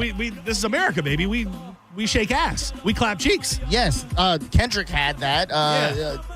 Everybody. L.A., Usher, everyone. Everybody has. Like, if you think that, then what do you think when the NFL has their cheerleaders? You go, ew, get them out of here. Dude, what are you talking about? I was really hoping, knowing his love for professional wrestling, when he got up on one of these, like he was on the top of a house and then he was up on top of the power lines. I'm like, dude, this guy's dropping an elbow on somebody from the top of this power line. But if you can keep my eye, which I may had a stray eye, but I didn't turn it off the main one until he was over to go see what Bob Ritchie was up to. I love what that was for people from Puerto Rico, and that, like, for me, walking away from it, I go, I will never get to see the day where like an artist from Trinidad is performing soca music at a halftime, and now my culture is shown with a walkthrough the way they got that. I love that for them. Yeah, that's awesome. It was I enjoyed it. That's all I can say is I enjoyed it. And guess what? Here's the other thing. I enjoyed certain moments in the other one too. Like I said, not close. Hell yeah, brother. Not from a production standpoint, not anything like that. But there were moments of the other one where I went, okay, that's kind of, I like that. Last question for you with this, not specifically this. Going forward, do you have a name in your mind without knowing what's happening to the next Super Bowl where you go, that's the next artist for Super Bowl halftime? No.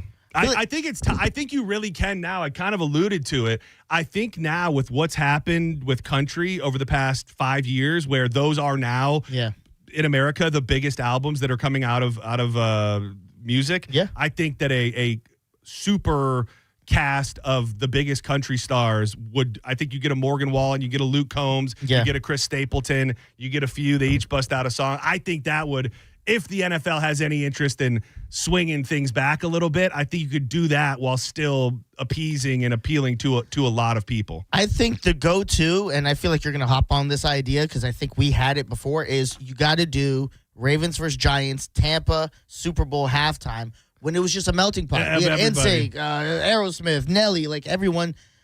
Almost all the genres are represented. I think do that again, and we have hits. Yeah, and a lot of people talking about how Kid Rock was. I guess he definitely something was wrong. Whether it was a lip sync situation, whether it was the fact that it wasn't live and the words just weren't lining up. I mean, I saw it with my very own eyes. He was doing ba with the ba, and like he's got his mic down by his midsection and the words are still coming out. It was crazy though, because you have that moment and then he ended up I guess he's releasing it, but he ended up doing a song that wasn't even actually his song. This is the last clip I'll play, but this was the closing number for Bob Ritchie. Till you can't,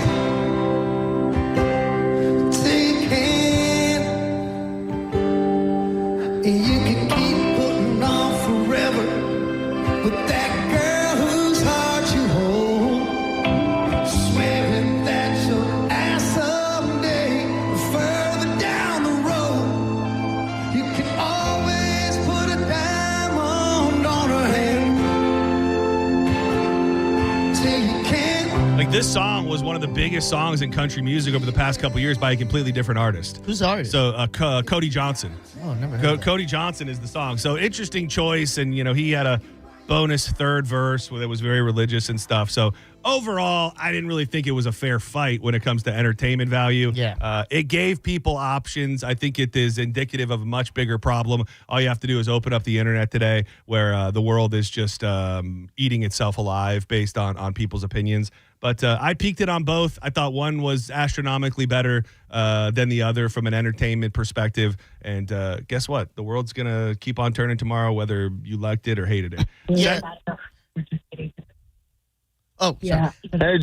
What were we going to say? No, I just think at the end of the day, too, whoever's running these things, they don't really care to be that, oh, my God, we're doing this for this reason, this reason. They just go, well, now we can make money off this. Well, yeah. Because we're getting all you idiots to go, yeah, brother, let's, go see something different. Yeah. And it's really like, we just want to make money. Now more endorsements are going to come in next And year. more people and it'll be a bigger thing. Yeah. talking about it. Yeah. Like I don't know that they want drama. No. But if you had a straightforward, no discussion to be had halftime show last night, nobody'd be saying too much today. Yes. They get the benefit of a 2-day, 3-day run by booking it like this. Senning Show, you're live on the air. Who's this? Hey, John, it's Robert. Robert, what up, buddy? Hey, halftime show, that's not the important thing. The important thing is people that park incorrectly. Oh, God. Are you the guy from Yes, Saturday? I am. Oh, no, Dude, John, what did you do? So this guy came out to the event, sweet man, him and his lady, and he's getting ready to leave, and he hands me a card. Oh, I think I still have it in my wallet. Stand by. Dude, what an embarrassing moment, dude. Thank you for calling. I have it somewhere in here. That's the real important thing. Yeah, hold on. I think I have it. I have to. Oh, thank you. He's gone now. He said I did. Oh, yeah. It's a card, like a business card. It says, hey, you suck at parking. Seriously, learn to park, a-hole. If I see you do this again, I will key your S. And it's just like a business card. And he gave that to you, or you put it on your car? No, he gave it to me. And he goes, I was going to put it on your car, but I thought it would be funnier to hand it to you. And I look over, and the Broncos just straight up in 2 spots. Yes. Like just take it up 2. Not even on purpose. Well, like there's a little bit of that. Dude, I'm in the loaner, dude. I'm not. I mean, no offense to the loaner. So that's why you don't care. Like, what are you gonna do? Well, I guess that too. To get the company. He did. I didn't feel good when that was brought to my attention. I got to be honest. It's as of lately, it sounds like you're terrible at parking. Yeah, it might be. Maybe I'll just take that L. Senning Show. Last call, and then we're way late. What's up? Hey, John. How you doing? I'm doing pretty good. Who's this? It's Maria. Hey, Maria. How are you? I'm good. How you doing, Diz? Oh, I'm doing good, Maria. He's doing so good today. I'm Edwards, Maria. Oh, I know you. Good to see you. Good to hear you. Yeah, you too. And I'm Canadian too, Dizzy. Oh, nice. Oh, look at that. All the fine folks from Canada. I love that, eh? The Canadians love this show.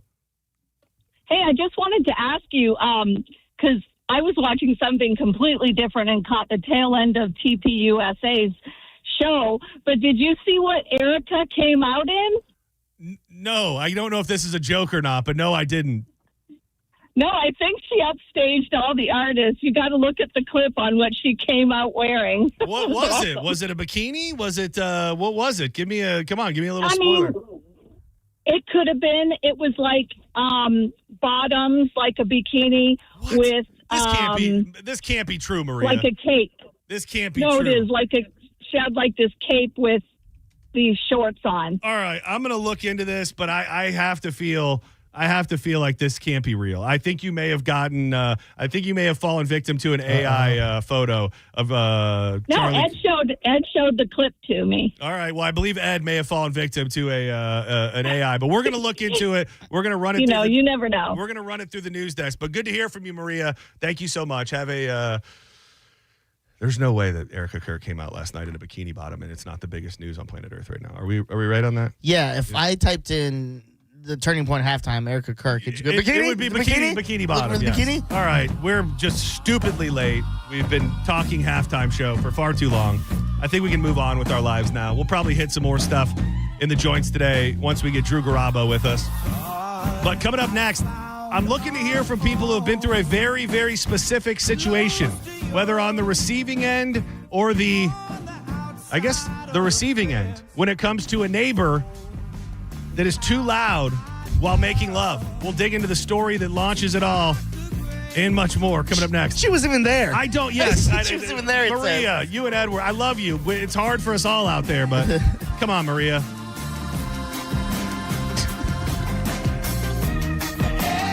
T-Za Energy. It's the pouch you dip between your cheek and your gum. It's full of vitamins, minerals, tea-cut herbs, and caffeine. They're going to have you flying high. I love it for that alert energy that gets me through my day. It's getting me through my workouts. If you're thinking, hey, Johnny boy, I don't really want caffeine. Well, they have the Chill line, which is full of tea-cut herbs that are going to mellow you out. They also have the Creamsicle Chill. It's one of their most popular flavors.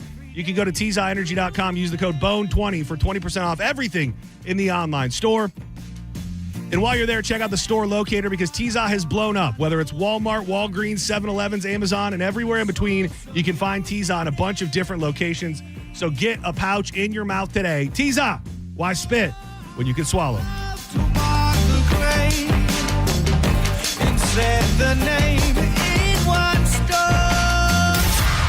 You're listening to Senning Show on 102.5 The Bone. Last call for Calta Cruise 19.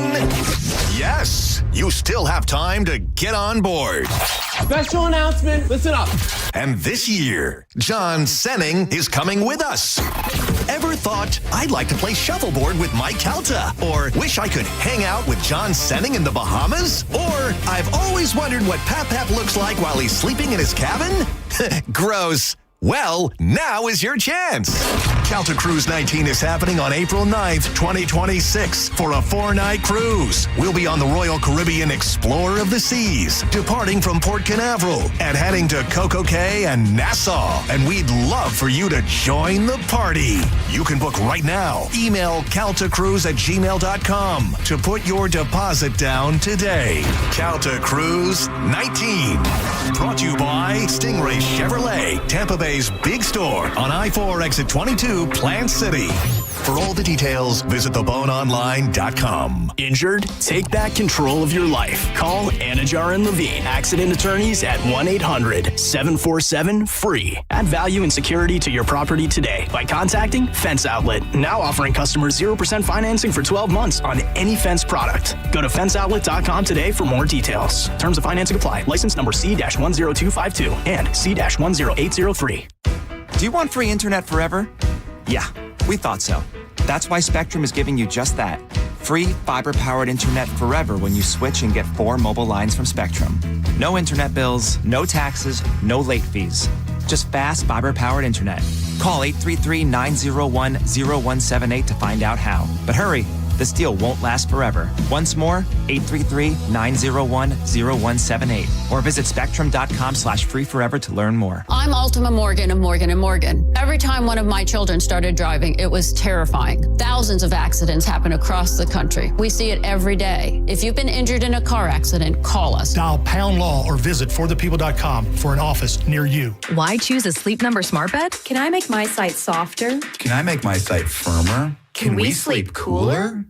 Sleep Number does that. Cools up to 8 times faster and lets you choose your ideal comfort on either side. Your Sleep Number setting. Enjoy personalized comfort for better sleep night after night. And now, during our President's Day sale, take 50% off our limited edition bed. Shop now for a limited time. Only at a Sleep Number store or sleepnumber.com. Welcome to guided meditation. Close your eyes. You're at the beach. The seagulls are calling. You take out your iPhone 16e you got from Cricket and use Apple Intelligence to clean up that selfie you just took. It's a good one. You send it to your friends instantly thanks to reliable nationwide 5G. They're totally jealous. Get iPhone 16e for $49.99 when you switch. Smile, you're on Cricket. Requires new line on the Supreme Unlimited plan. First service charge and tax due at sale. $25 activation fee. Terms and restrictions apply. Cricket 5G is not available everywhere. See store for details. Contact Tax Relief Helpers for details and restrictions. Attention, anyone that owes money to the IRS. Every day, your unpaid tax debt gets bigger and bigger from daily interest. The longer you wait, the more you will end up paying. If you owe $10,000 or more, now is the time to settle your debt before the IRS takes aggressive action, like taking your wages or property. A special toll-free number has been established so you can stop penalty fees, avoid liens, levies, or other hostile measures by the IRS. Call Tax Relief Helpers right now. I got behind on my taxes and owed $48,000. I called and they got my bill lowered to just $3,500. I owed $87,000 in taxes and it was scary. I got the amount I owed down to just $3,500. I saved $83,500. If you owe money to the IRS, don't wait another day. Your tax debt gets bigger and bigger from daily interest. Call right now before the IRS enforces liens, levies, or other aggressive measures. The call and consult are absolutely free. Call now. Call 800-476-6115. 800-476-6115. That's 800-476-6115. This message comes from Viking, committed to exploring the world in comfort. Journey through the heart of Europe on an elegant Viking longship with thoughtful service, destination-focused dining, and cultural enrichment on board and on shore. With small ships that bring travelers closer to the destination, there's more time to explore, and every Viking voyage is all-inclusive, with no children and no casinos. Discover more at Viking.com. This message comes from Viking, committed to exploring the world in comfort. Journey through the heart of Europe on an elegant Viking longship with thoughtful service, destination-focused dining, and cultural enrichment on board and on shore. With small ships that bring travelers closer to the destination, there's more time to explore. And every Viking voyage is all-inclusive, with no children and no casinos. Discover more at Viking.com. 1025 The Bone. Real Raw Radio. WHPT, Sarasota, Tampa, St. Pete. Live from the WeatherTight Windows studio. And now, back to Senning Show. With your host, John Senning.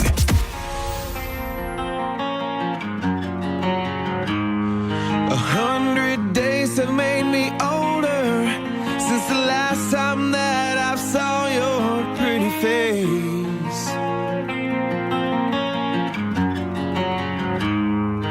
1,000 lives have made me colder, and I don't think I can look at this the same. Man, what a bummer. I think it was Friday night I found out Brad Arnold from Three Doors Down lost his battle with cancer. I got a chance to see Three Doors Down. It must have been what was their last tour. They, so it was not last summer. It must have been the summer before. They opened up for Creed.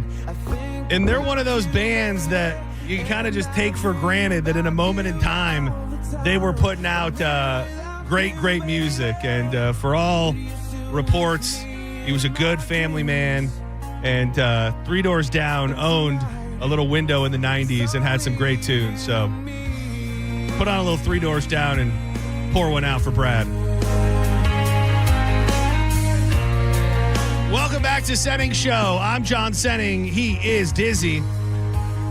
800-771-1025. So I saw this story this morning that was too good not to share. The headline reads, "Moan and groan. My neighbor told me to go on a sex curfew in a passive-aggressive note, but said we can scream loud on the weekend." We have a few minutes. If you have been accosted by a neighbor because you were having sex too loud, or you've had to reach out to your neighbor because they're having sex too loud, I would love to take that call, and I'll hook you up with something from the prize stash if it's good enough. Well, isn't this perfect? Guess what we have tickets to see? Oh. May 30th at the Amp. Erica Kerr. Kid Rock. Oh, close. Kid Rock and Big and Rich, May 30th at the Amp. We've got tickets to the Valspar Championship going on March 19th. And we also have tickets to Mardi Gras, Busch Gardens, happening now through March 1st. If you have a story where you had to snitch on a neighbor or you found yourself getting in trouble. So a woman has revealed that her neighbor told her to follow a sex curfew in a very passive-aggressive note. However, the shocked woman, who lives in a flat where the walls are paper thin, was told she could scream as loud as she wants on the weekend. This is the actual note that was left on her front door. It's on a nice, you get those fancy little notepads. It's got like little birds or whatever the hell this is at the like top a to-do of it. list. Exactly. Yeah, It's something you put your to-do list on. Hey, it's your neighbor. I didn't want to have to write this, but it's really, really bothering me now. I don't have a problem with you two having sex loudly, but I do have a problem with the timing. Late at night, inappropriate on a school night when people are trying to study and sleep. I apologize if my boyfriend and I have ever been loud, but it's never on school nights because he's long distance. And again, I really don't care how loud you are as long as it's not at 10, 11, or 12, and so on. It is keeping me from sleeping and studying before bed. So please keep it down during the week. You can scream as loud as you want on the weekends when people aren't trying to actually get things done. Again, I apologize if I have ever caused you a disturbance. If you need to talk to me, obviously, you know where I live. Thanks. Signed, your neighbor. Oh, my God. I mean, what would be, I guess you'd just have to be there and you'd have to be living it to know what the line is. I would imagine it'd be hard most of the time to not just be turned on by your neighbors who are pounding each other all hours of the night. I think the only line could ever be, and I'm sure your neighbors would understand that if you go, hey, look, not for nothing, my kid's room's on that side, so we can figure something out. Something. Yeah. But if your neighbor's just having a great time, I think just put on some headphones or go in the other room. Mind your business. So we had, we lived when we first moved to Tampa. So this is circa 2008. I left Ruby Tuesday. We moved to Tampa so I could go to broadcasting school. We lived at an apartment complex in Brandon. And the main lady from the leasing office was the lady that lived right beneath us. So like automatically we made friends with her. She'd always be out having drinks on her back patio and we would go sit by the lake and became friends with her and all of that. And she was always super nice. And probably after like 6 months living there, we were just hanging out. And she goes, hey, I don't know how to bring this up or say this to you guys, but we had somebody come into the office last week that lives on the other side of your bedroom wall. And they just asked if you guys could maybe keep it down or move your bed away from the wall. Like there's something like hitting up against the bed frame, smacking hitting up against or someone's head, the wall. And I mean, I didn't know who it was, and because the lady was a friend and we were new, I think we were kind of just mortified at the time. Of course. And I think we moved the bed to the other side of the room. So there's some common courtesy you can display. But, man, in the year 2026, be happy that your neighbors are making love and not beating the hell out of each other. If it's not completely ruining your life, hopefully you could have an adult conversation with them and find a way to get it handled a little bit. Yeah, I remember I was dating this one girl, and she had told me, she's like, my bed's right up against them, and I've had a complaint before, and I thought, what is this slut I'm with? You're like, yeah, first of all, why would you tell me that? Yeah, that's like, she's like, yeah, I'm just getting pounded constantly. Yeah. She's like, it really is. That was my first thought. Like, that's insane. Goes, yeah, they were worried that my head was actually going to come through the wall. They said that the feverish pounding was so intense that they were worried about my well-being. And then when she told me that, so I was like, okay, so we're supposed to be careful. Yeah. And this is when I was like, yeah, I'm not going to date this girl anymore. She was like, no, I want to be loud. I want them to go, so you're telling me to go in hard and like, I was like, she's like, I want a real slut I caught. I want you to punish my neighbors for ever thinking that they could snitch on me. I would have loved to have a neighbor where there were sexual noises coming out of the walls all the the You think so? Until you have it, I think. Well, yeah, probably. Yeah. Like maybe if it was like a once a week, once a month at the right time. Because I don't know. I think imagine you're on the phone late and your mom calls you about something and then she hears in the background, what are you watching? Well, I don't want. No, it's Mr. and Mrs. Patterson next door, actually. I want to hear just enough. Okay, it's kind of muffled, but you hear a little bit. Or dude, have you ever been on You've been on multiple cruises now at this point. 3. Dude, both cruises that I went on when I was in promo, dude, we had neighbors on those cruises, and I think it's just what else are you gonna do? Yeah, like it was like they were in the room. I mean, you could hear every word. You could hear. Oh, no. Dude, when Dennis and I got into our room the first one we ever went on, we shared. I mean, literally, you could hear word for word what this woman was saying to this man, and you could hear the rhythmic slapping coming. I think on a cruise, I would hate if you brought your kids, but you know that there are swingers and people that are just going to have an F-fest for 3 days, and you got to just figure out a way to deal with it on a cruise. So when I was up in college in Canada, I was separated from my girlfriend at the time for like 3 months. And in between that, I was like, now Dizzy gets to go try the other flavors at Baskin Robbins. One night, the next day, my big mama, she's probably going to hate that I tell her, she came up to me. She's like, you're being loud. Oh. And I'm like, what are you talking about? She goes, we could hear everything. Oh, no. And I'm at like ground floor, the top floor, then they're in the basement. They can hear it. And I remember, I was like, oh, okay, I'm so sorry. That's insane. Fast forward to me and my girl getting back together. And I'm like, when we went to have sex, I'm like, we got to keep it down. She's like, why? I go, no reason, but I feel like they might be able to hear us. Oh, yeah. I can't be like, I got complaints before. What a boner killer. Be like, yeah, my grandma's listening. Yeah. my she heard me with the last girl when I was with what's you. What's going on? Oh, yeah, that's a tough one for grandma to have to hear. Yeah, that's tough. Poor lady. Senning Show, you're live on the air. Who's this? Hey, this is Dan. I love the show. Thank you, brother. Busy. Thank you, brother. This has happened to me a few times, but I guess I'll go with the best one. I was living out in Texas. I met this older woman, and I had some new neighbors move downstairs. They just, transplanted over from the Philippines. So I would help her, bringing her groceries and stuff once in a while because she was older. I asked her, how y'all like live here and stuff? She goes, well, it's great except when your girlfriend comes over and then all I hear all night. And I felt so bad because this poor lady would bring me like boxes of fresh fruit and stuff from the farmer's market. All while being bothered that you were plowing your lady too loudly the whole time. Not even my girlfriend, just some older woman I used to hang out with. Just your coog, just your side coog. Thank you, buddy. Your phone connection is not great. Anytime there's like something with a neighbor, it's never pleasant. Yeah. This is a completely different thing, and I'm going to take more of your calls in a second, but I think you've told me before, or I've told you before about that apartment that we lived in right over here where the lady was insistent that any weed smoke would wake her up in the middle of the night. And you just, once somebody comes to you with something like that and you know that it's not going to completely change, then you just are like uncomfortable in your own home and uncomfortable with your own neighbor. So you've got to find those ways where you can appease them without having to live in misery. And it's like the conversations that I always talk to you about, like with the dude that blows the leaves. It's that finding that way to try and nip things in the bud while also realizing that people suck and that if you make an enemy out of your neighbor, that you're going to hate where you live. Senning Show, you're live on the air. Who's this? Thank you. Senning Show, you're live. Who am I speaking with? Hey, John. This is Q. What up, Q? Hey, listen.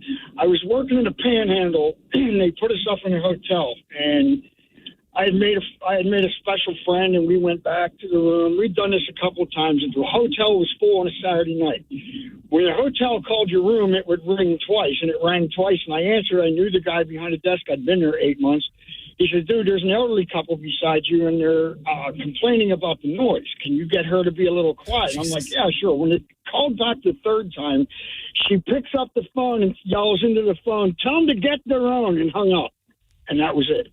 Never heard from him again. You're a naughty neighbor. Thank you. I was really hoping we'd hear from a lady. No offense to you studs that are taking these ladies to Pound Town, but are you a lady? Hello. I'll take that as a no. Don't go anywhere. When we come back, lots more to dig into. Have you seen that video going around of the dude singing the Bad Bunny song, but with all English lyrics? No. It's very interesting just because I don't know what I thought the lyrics were, but I'll play that for you. And something we didn't get to in Fat Boy News last week, the strange food pairings from around the country. One of them involved a cinnamon roll and something the average person would never think about pairing with a cinnamon roll, and where you can find the largest wiener. Next. Don't go anywhere.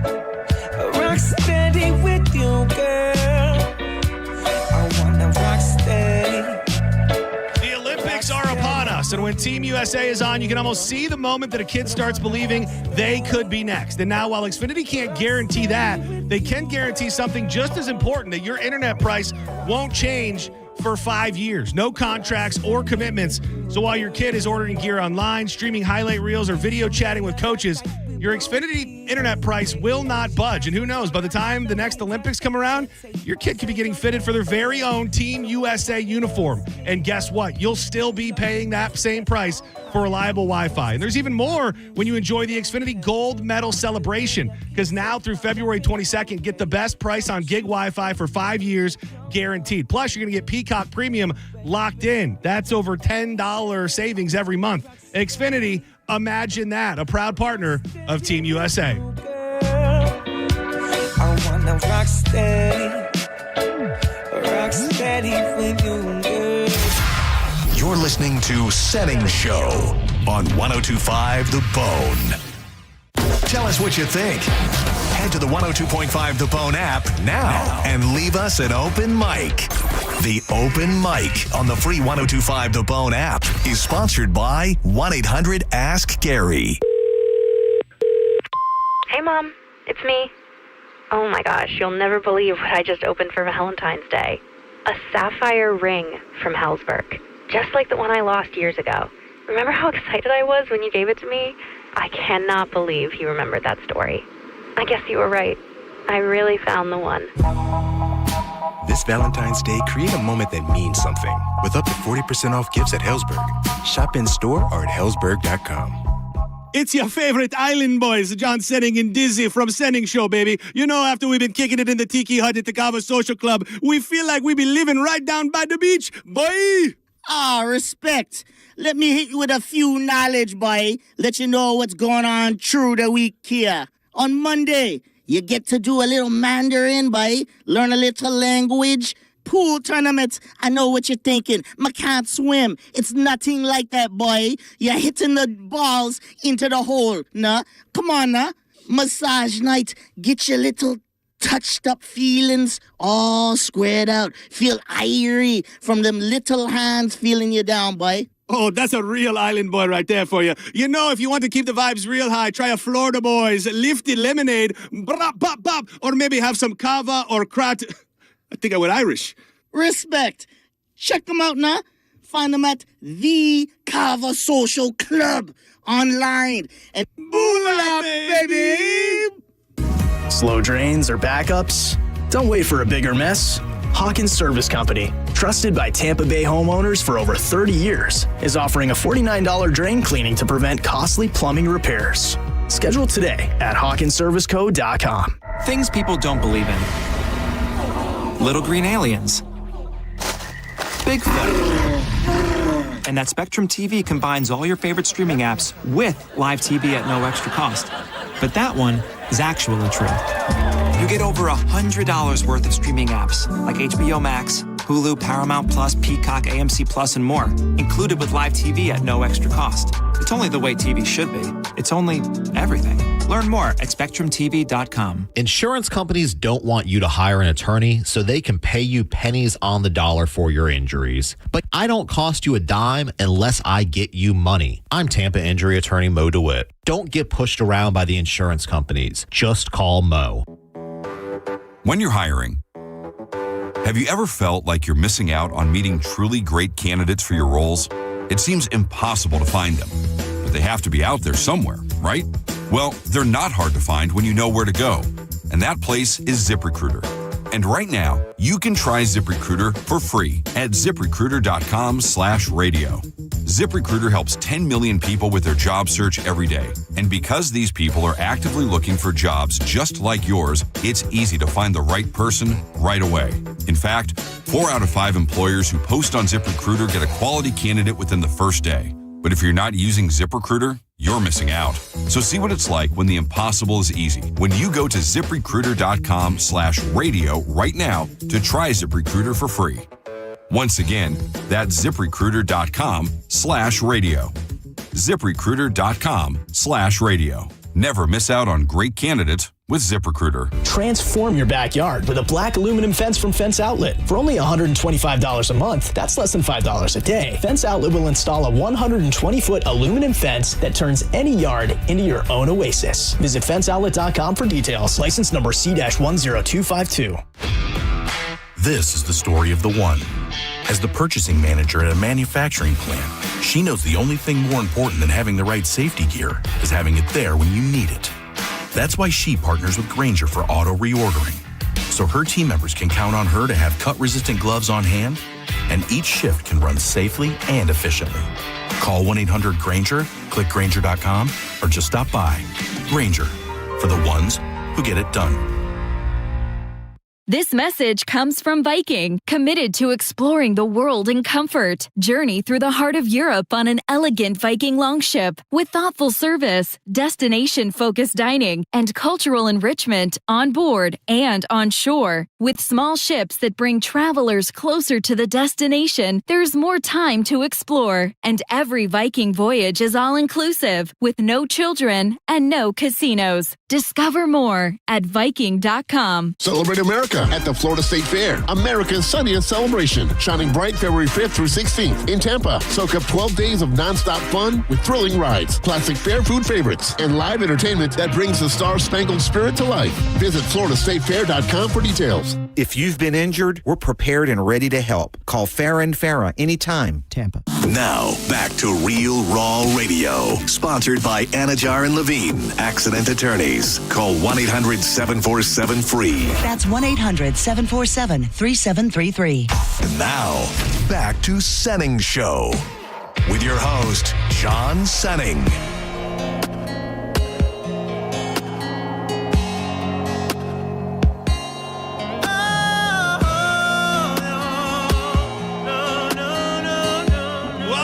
To Senning Show, post big game edition. Sure, a lot of people had a couple too many pops last night, trying to get their way through the day. Well, hopefully the bone will make it a little bit easier today. I'm John Senning. He is Dizzy. When you feel it in your body, you found somebody who 800-771-1025. Hit us up on social media at The John Senning, at Dizzy for Mayor. Thank you to everybody. The nearly 300 hanging with us live on YouTube alone. Mark Hamilton, LSD Dreams, Olympic runner Corey Puckett, Ray, Mike Walker, all the ones who are in there holding it down on the daily. Appreciate it. Dude, so this morning, and I was going to do it when we talked about the halftime, but we just lost track of time. I was just thinking about recent halftime shows that would have been my favorite, and I can't help but feel like the Usher halftime show is a little bit lost in a time capsule. Yeah, it wasn't that good, man. See, I loved it. I mean, but I also, there was nothing that was going to make me not love it. Like hearing songs like this, yeah, I just felt like probably at the time I liked it more than most. And we did have the big California one with Snoop and Dre and Eminem and 50 and all that. That was good. But that Usher one, I feel like, is probably the most recent forgotten halftime show. The only thing I liked about it is when he got on the Blades. But besides that, I was expecting so much more. I'm like, this is a guy who had residency. He's had performances that were like iconic on like MTV performances and stuff. That one just didn't do it for me, for Usher level. All I really need is some Usher hits during the halftime of the Super Bowl, and you're gonna perk me up. I mentioned this. I mentioned this video, and I actually went back and checked the lyrics to find out if they were right. I don't know the lyrical content of all of Bad Bunny's songs because I'm not very well versed in the language. But this guy is going super viral today after he's posting Americanized version of Bad Bunny songs, and I thought I'd cut you off a piece of. I think this was the song that he opened up with last night. Tomorrow got another one, but I never marry. Yo, my auntie asked me why I got so many girlfriends. Ay, a lot of girlfriends. Today I got one, and tomorrow got another one. These are the real lyrics, by the way. I think I want to take them all to the VIP, Ay, where they can be my auntie, and we're gonna take a selfie and say cheese. They smile if they already been with me in the VIP, Ay, where they can be my auntie, and we're gonna take a selfie and say cheese. They can smile, the ones that forget about me, man. I like it. Dude, there is something about, you know how rappers and artists have like their like signature noise? Bad Bunny has this noise that he makes that is kind of like the that I can't help but kind of like. This is like the whitest dude. Oh no, it's like the whitest guy on planet Earth.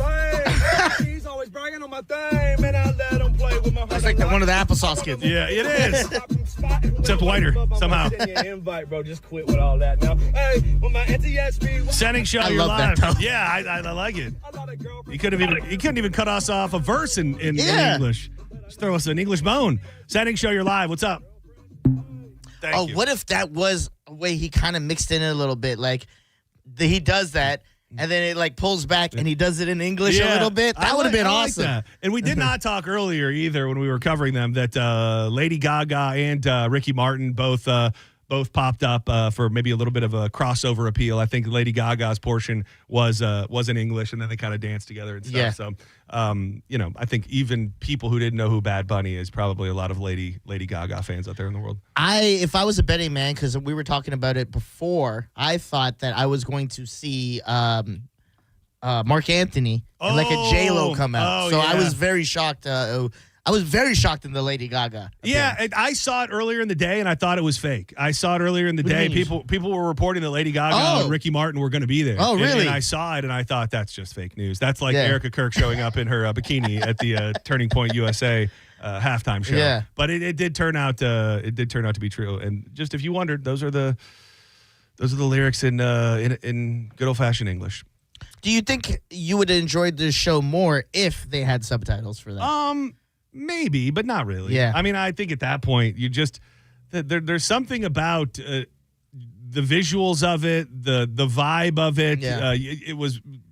I don't know that you can tell exactly what you're trying to do without understanding the language, but I think if you could be watching it and on the energy and the vibe alone, you could realize what he was doing. It was an homage. Yeah.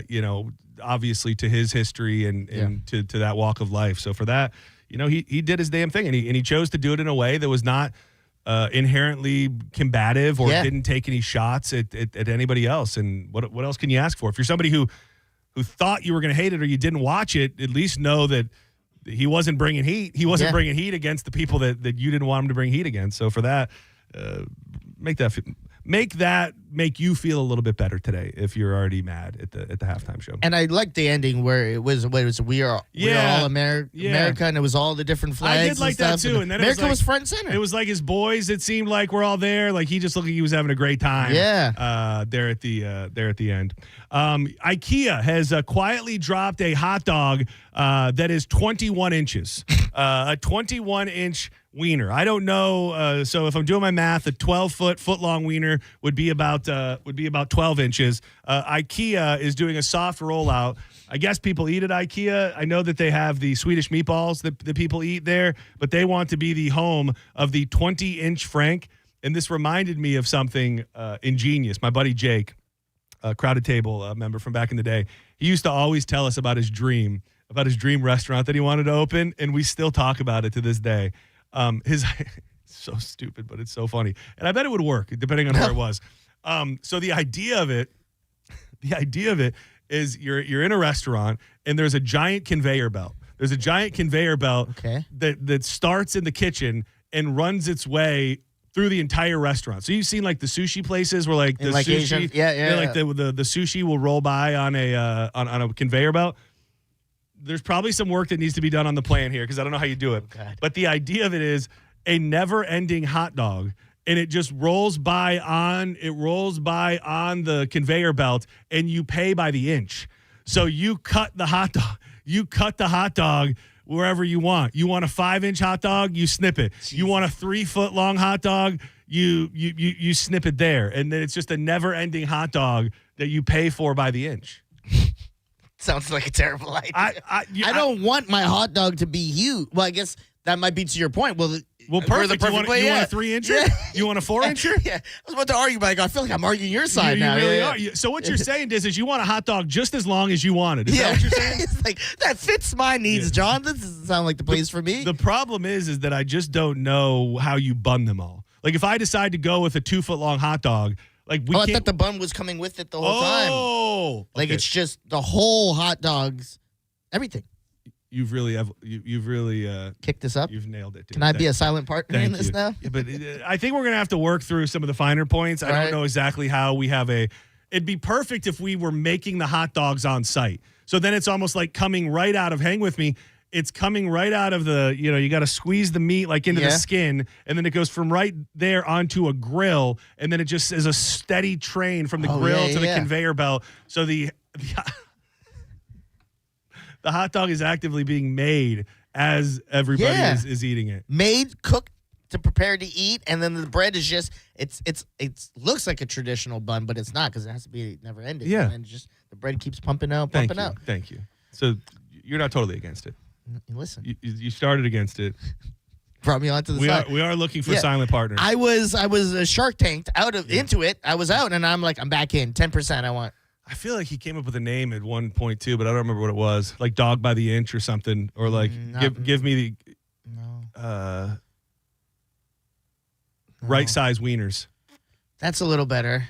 I still don't know how I feel about it. We'll take it to the drawing Drew will board. have a good one when he gets in here. Again, I want to thank everybody who came out to the Wild Fork on Saturday. Amazing turnout. So many kind people got to eat great Wild Fork food. Chef Oliver and the crew were over the Argentinian grill all day, making ribs. They made picanha, chicken, sausage, garlic bread, shrimp, and everything in between. It was awesome, and a bunch of people got registered to win the Yeti, the TV, and the gift card. And very grateful for everybody who stopped by. If you have not been into a Wild Fork yet, you really will be converted. The amount of people that said, man, we started coming here because we heard you talking about it, and now we can't buy meat anywhere else. I can't really bring myself to buy my meat at the grocery store anymore, whether it comes to the price or the quality or the option, whatever it may be. Wild Fork has everything you're looking for, including the sides, the seasonings, the sauces, and the desserts to go with it. Things you would never even imagine they have at Wild Fork. They've got locations in South Tampa, West Chase, and right here on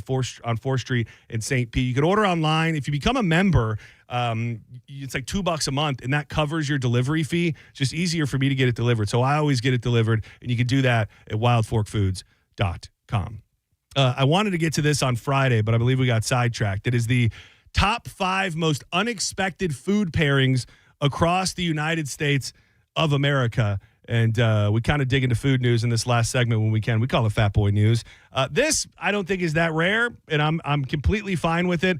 Bloody Mary with a beer, which I believe is called a michelada, where some people will actually make the Bloody Mary with beer in it, or some people will make the Bloody Mary and then have a little side shot glass to kind of wash it with the beer. That, to me, not super untraditional. I've seen it before, and I'll see it again. Do you think that could make a Bloody Mary more appetizing for you? No, I think you were the first one to tell me about it when I went to Colorado last year, 2 years ago. Whenever I went, you told me there's 2 things that's big there. You said the green chili, and then this, and the michelada. Yeah. Did you try either of them? I tried both. I liked the green chili.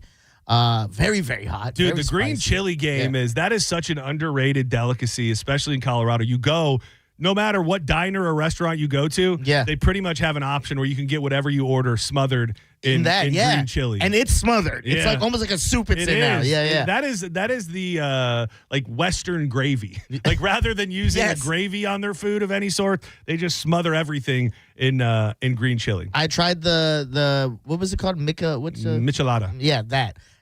Terrible. I think the Bloody Mary alone is a little better than that. Oh, really? I could barely sip 2 things, and I gave it to the girls. Like, you got to drink. I wanted to have a Bloody Mary. I wanted to have a Bloody Mary yesterday. It was calling me, but I just too much sodium, too much trouble. Oh, yeah. And I told myself going into the weekend that I was just going to drink on Friday night and have 1 drink. So I felt like if I broke on Sunday, then I would have been breaking. And once you break, you can't go back. Even though I think I talked about it for those that are just joining us, got word back.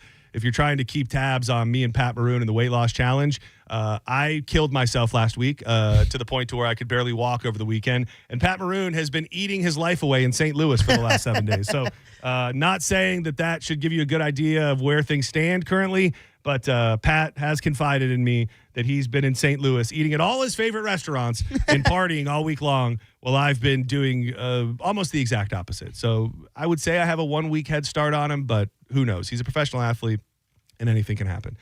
This one, I've been seeing more and more online, and I think it was, the guy Alton Brown? He's like the big food guy. He's like not by name, yeah. Elton Brown? You saw him. Yeah, I saw a video of him doing this a couple weeks ago, and it sounds gross at first, but the more I think about it, the more I would absolutely try it if somebody offered it to me. The seemingly bizarre pairing of chili and cinnamon rolls. Another Midwest invention, though its roots cannot be traced more specifically, or can be traced more specifically to Iowa and Nebraska. Per the Des Moines Register, the sweet and spicy combination likely got its start in a school cafeteria in the 1960s when cafeteria workers got creative in order to satisfy picky eaters while also making sure their nutritional needs were met. The kids who ate the dish grew into adults and continued to crave it, and a new strange food tradition was born. And I think you don't dip it necessarily. It's kind of like you take a bite of chili, you take a bite of the cinnamon roll, sweet, savory, cinnamony. I could see how it would work. I would try the dipping style because that just sounds like the way I would want to eat it. Honestly, hearing it, I kind of want to try it. Yeah, I kind of want to try it. Have you ever had the... I love chili, though. Have you ever had the Skyline chili? No. The stuff. So that's the big one that's like a Cincinnati delicacy, like a Cincinnati style chili. There's one in Clearwater, and the reason I bring that up is because their chili, people love it. Probably mostly people that are from Cincinnati. It's cinnamony. When you taste it, at first taste, you would go, I taste a hint of cinnamon. And that's because there's like cinnamon and kind of like the pumpkin pie seasonings are in the chili. So not a far reach to know that people were once mixing their cinnamon rolls and their chilies. That actually, I would try that. Again, I like when you hear, like, you taste something different, you go, what is this? And they say something like that, you go, it works, though. This is another one that I saw somebody eating on social media, and I thought it was just a crazy lady doing something weird, but it turns out it's a real thing. In Louisiana's Cajun Bayou, it is customary to serve gumbo with a side of creamy potato salad. Ugh. So you take a bite of potato salad, and then you dip the same spoon with the potato salad into the gumbo, so you get the mix of the creamy and the potato with the spicy gumbo. No, that sounds like those two are not mixed. Well, first of all, I'm not a huge potato salad guy, so that might just be the thing that's drawing me away from it. But those don't sound like they would be appetizing together anyway. It's funny because I was going on and on about the clambo up at the Casual Clam a couple weeks ago, which is not the same at all, but it does enter something creamy into a gumbo. So I can kind of see with the richness of the gumbo how the smooth creaminess of the potato salad might work together. Some have speculated that it has to do with the influence of the German immigrants who moved to the region in the 1800s, while others say it started due out of necessity during lean times because they're both cheap foods that you could eat together. Clams and pizza, I've seen that before. Yeah, there's when Noble Crust first opened up, they had a Cedar Key pizza, and it was a pizza with clams on it, clams and bacon, and you squirt a little lemon on it, and I thought it was delightful. So people have been putting clams on pizza forever. And lastly, this one I've heard of before, and it sounds like something that I would definitely try. For a dish that's so tied up with tradition, apple pie is a dessert with a surprising number of remixes. And New England settlers brought the idea of cheddar cheese on top of your apple pie. It added a much-needed kick to apple pies that were otherwise a bit bland. And to this day, in New England, Pennsylvania, and parts of the new Midwest, it is commonplace to top your apple pie with a healthy handful of cheddar cheese. I get it. Listen, there's a lot of baked stuff that you add a little cheese to. There's something to it. Maybe not for you. Honey buns, a lot of people put cheese on honey buns. And when you think of, like, it's not the same as ice cream, but we're in the habit of putting something creamy and that is dairy based on your pie already. Yeah. So to think that you couldn't substitute some ice cream for a little cheddar cheese, open up your mind a little bit. We should do maybe on a Friday we bring in a couple of these, or we're gonna have to wait till March probably. I'm not on the same page. I got my boys back because I was going to, we got to wait till March. Yeah, not quite in cinnamon roll condition quite yet. Do not go anywhere. When we come back, we will dig into John's Joints. We'll be joined by Drew Garabo. Some exciting news locally when it comes to magic mushrooms, maybe being a little more legit than they are right now. And we'll give you an update on what is the most bizarre story, I think, to be in the headlines in quite some time. Savannah Guthrie's missing mother. They released another statement, another video over the weekend, and they did some searching in a very specific place. That's the FBI. We'll find out if it means anything else. Coming up next in John's Joints with Drew Garabo. Keep it locked to 102.5 The Bone. But you become somebody else, round everyone else. You're watching your back like you can't relax. You're trying to be cool. You look like a fool to me. Congrats to Adrian and Mary, last year's winner of the $25,000 in new windows from Reese Windows and Doors. At Reese, installation is included, and most windows get installed in under 8 weeks. These products are made in America and come with that double lifetime guarantee that transfers when you sell your home. It's a family-owned business, and they're giving you another opportunity to win $25,000 in new windows for FREE. All you got to do is text the word WOW to 20129. That's WOW to 20129. And if you want to get a free quote, check them out at reesewindows.com. Where you are and where it's at, you see, you make it leave. You're listening to Senning Show on 102.5 The Bone.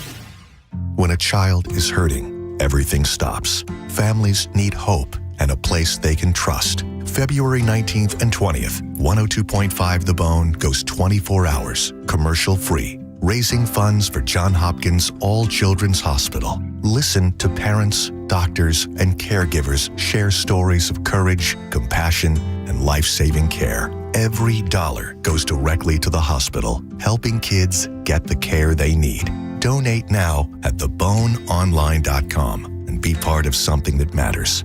We're all in for all children. From 102.5 The Bone. Real, raw radio. What's your case worth? Injury.com by Morgan & Morgan. Want a beautiful white vinyl fence but thought you couldn't afford it for less than $5 a day? Only $125 a month. Fence Outlet will install a 120-foot vinyl fence and transform your backyard. Visit fenceoutlet.com for details. License number C-10252. MSC Cruises feel so stylish and European. Let's espresso and gelato. Espresso and gelato? Those aren't verbs. Yeah, on MSC Cruises they are. Oh, well, in that case, I'm into the American stuff. Let's coffee and soft serve. Sounds like a plan. Maybe later we can chaise lounge and espadrille? I think you mean pool chair and flip-flop. Cruise from $199 plus get up to $500 onboard credit and kids sail free. To book, visit msccruises.com or contact your travel advisor. Restrictions apply. Ships registered in Panama and Malta. Who knows what the future holds for the next generation of grinders, go-getters, the gifted, and the fearless? What careers will attract the curious, unconventional, hands-on, and the independent? Even if you don't know what opportunities lie ahead for your child, you can start preparing now by saving for their education with a Florida Prepaid 529 plan. Because when you make a way, they can find theirs. Florida Prepaid. Save for their story. Open enrollment is now. The cat name mode for C4MH.com, that stands for the Centers for Men's Health, and key to a man's health is proper testosterone levels. So many decisions you wish you had started when you were younger. Well, you're never going to be younger than you are today. So start today resetting to when you were younger by going to C4MH.com and making an appointment to check your testosterone.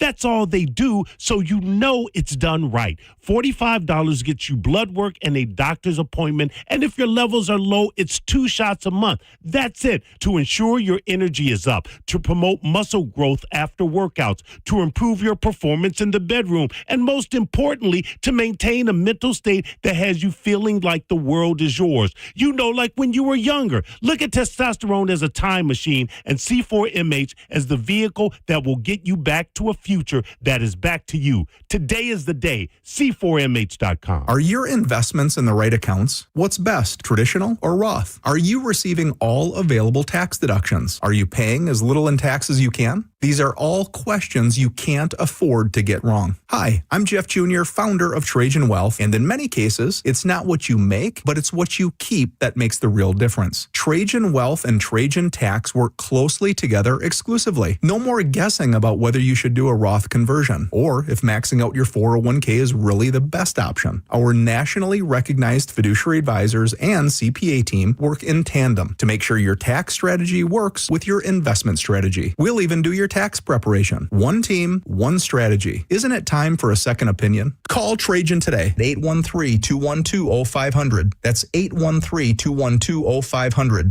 Trajan Wealth, an SEC registered investment advisor. Additional services through Trajan Estate and Trajan Tax. Additional disclosures and accreditation at TrajanWealth.com. Hi, I'm attorney Fran Hosh. Being involved in a car or motorcycle accident can be stressful. I've dedicated my career to helping accident victims and their loved ones. If you need an attorney you can trust, give me a call today at 866-LAW-FRAN. We will give you a free case evaluation and won't charge you any fees unless you recover money. Give me a call today at 866-LAW-FRAN, 866-LAWFRAN, or visit me online at lawfran.com. Main office, Palm Harbor. This hour of Senning Show sponsored by Trajan Wealth. Retirement planning built on trust. 1025 The Bone. Real Raw Radio. WHPT, Sarasota, Tampa, St. Pete. Live from the WeatherTight Windows studio. And now, back to Senning Show. It's time for John's Choice with your host, John Senning.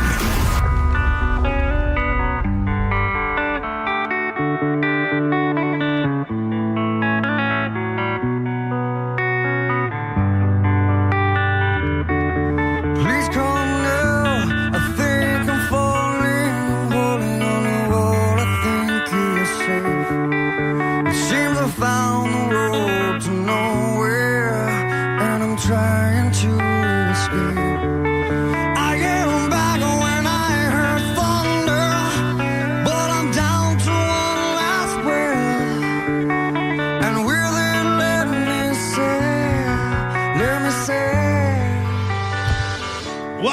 It's a Senning Show. A post big game edition. I'm John Senning. He is Dizzy. And every afternoon at 3 o'clock, we like to light up the joints of the day. Smoke them if you got them. It might be the news. It might be personal. It might be everything in between. But you know we're going to do it. We're going to do it with one man and one man only. The man who might sneak a secret meat into your queso dip. He's Drew Argarabo. Secret non-meat. A non-meat. I don't think the only person I think would be mad would be like an ultra anti-vegetarian person. Like, why you put that pussy meat in my queso, man? That's the people online who are mad. Oh, yeah. For the most part, I would be like, oh, yeah. Oh, wow. I thought it really was chorizo. That's because you're a normal human being. Yeah. And also chorizo, I think, is a great fake meat substitute because so much of the chorizo is the flavor. Yes. Like when you taste that chorizo flavor, who cares if it's a rubber? It tastes like chorizo. Right. That's all you really need to know. Sorry you're not eating any slaughtered animals. Yeah. Oh no, I am. Trust me, lots. I mean, not you. Yeah. John's Joints brought to you by MarijuanaDoctor.com. I made a trip to Jungle Boys yesterday to stock up for the week, and you could be doing that. Pick any dispensary you like, whether it be a Jungle Boys, a True Leaf, a Certera, a Sunburn, a Move. They're all out there, and they're great. You'll find once you do get your card, you will like certain products from different dispensaries. Oh, I like the flower here. I like the vape there. Oh, I really like these gummies from Curaleaf, like some of my friends do. And you can do that once you get legit. Go to MarijuanaDoctor.com. Pick from one of the 40 locations across the state. There's plenty locally. Tampa, Sarasota, St. Pete, and everywhere in between. Book the appointment and use the code BONE30. That's a limited time code that will get you $30 off the initial certification. And that is for a limited time only. So make sure you do it. You'll go and you'll meet with the doctor and the staff. Be certified same day, shopping that night. And you'll be wondering why you waited so long. Go today. It's MarijuanaDoctor.com. Use code BONE30. Were you, from a football perspective, you're probably more of a football purist and could appreciate elements of the game, even if you're a Patriots fan of the past too. The game was boring, correct? Completely. Yeah, like it was, I said at the beginning of the show, I think like you have regular football games when you're rooting for your team, and I think a game that's not inherently entertaining can be entertaining if your team is in it. And for the fact that it was close most of the game, maybe there's something to that. But for the casual fan who did not really have a dog in the fight with the Seahawks or the Patriots, it was one of the harder games to watch. Like you tried to sink into it and care what was going on. And, man, just the lack of offense through three quarters made it borderline impossible to dig into. There was no flow. It was just 3 and out, punt, 3 and out, 3 and out. It almost got exciting like in the third and fourth quarter, but didn't. And all in all, one of the worst football Super Bowls I've seen. What it felt like to me is like this was the last week before playoffs, and both teams were in, so they were like, let's resting take the foot off together. Yeah. It really, everything about it, we had been talking about this feeling that the Super Bowl was not as hyped, like there was less hype, and we wondered, did it have to do with Seattle being so far away and not many fans around the country? Everything about the game just felt totally anticlimactic. I don't remember the end of a Super Bowl. Like, they were excited, but I didn't even feel like they were that excited. Yeah. Like, Sam Darnold did some good interviews, and you love to hear him shout out his parents and everything, but just everything about the football aspect of the evening fell super duper flat, I thought. If Kenneth Walker had not gained a record number of rushing yards, they would have had to give the MVP to Jason Myers, the kicker from the Seattle Seahawks. And what statement does that make about your Super Bowl when a kicker gets the MVP? Yeah, and you look at it and you go, does this mean we're back into there's been all this discussion in football that defense no longer really wins championships. What you need is an offensive-minded coach and a great quarterback that can work together and have ultimately a powerhouse offense. I think we saw, at least maybe this is an exception to the rule, that you don't need that. You don't need that to make it. And I don't know if this is going to be a dynasty, but at this point, it was a boring football game. Drake May looked outclassed, over his head, lost. Was it? Poor dude. Oh, I should have looked it up this morning. Did you catch any of his pregame interview? I think so. I don't know if it was nerves. I don't know what it was, but he just, first of all, he's not, looks 14 years old. He's like, very he young. looks so young. Yep. And I kind of feel like maybe the moment was too big for him. Yep. Like, that was just everything that I thought about that guy and the way that he handled himself before the game and on the field. He just looked like he could not rise to the moment. The internet is undefeated, and I love when they have good comparisons that are kind of dark but funny. Did you see where they're like the Drake that showed up to the game, and it was the guy from the Nickelodeon stuff? Drake and Josh guy. I'm like, Oh, I thought you meant it was going to be the Drake that was in the wheelchair on the other Nickelodeon show. that would have been Degrassi. still good. Yeah. That would have been a funny joke, too. Yeah, you said it perfectly, and I didn't hear anybody else say that. The moment was too big for him. Yeah. And maybe that's unavoidable. Second year, right? Yeah. Which, I mean, not a lot of players are making it there after that. We talked a lot earlier about the specifics in regards to the halftime show. I think everybody has made up their mind, know what they like, know what they didn't like, know what they watched, know what they didn't watch. But that wouldn't stop our president from making a statement. President Donald Trump, who skipped the Super Bowl and instead attended a watch party at Mar-a-Lago, denounced Bad Bunny's halftime performance as a slap in the face and said, nobody understands a word that the Puerto Rican rapper was saying. The Super Bowl halftime show is absolutely terrible, one of the worst ever. It makes no sense, is an affront to the greatness of America, and doesn't represent our standards of success, creativity, or excellence. He said on True Social, this show is a slap in the face to our country, which is setting new standards and records every single day. Bad Bunny, born Benito Antonio Martinez Acacio, rocked the stage on Sunday night. He brought out Lady Gaga. He brought out Ricky Martin. The funniest thing is you would think, just so it didn't go on to the internet, the fact that at his party, Donald Trump and his crew watched the actual halftime show. Right. I wouldn't expect that. You would think just for the optics of it, they would have told somebody to put the Turning Point one up on the big screen. Yeah, I wonder why they didn't. I wonder if he watched it like just to lampoon it. You would think that he would forbid that for being shown and would only show Kid Rock, Brantley Gilbert, and more. Bradley Gilbert, Brantley Gilbert. I don't even know.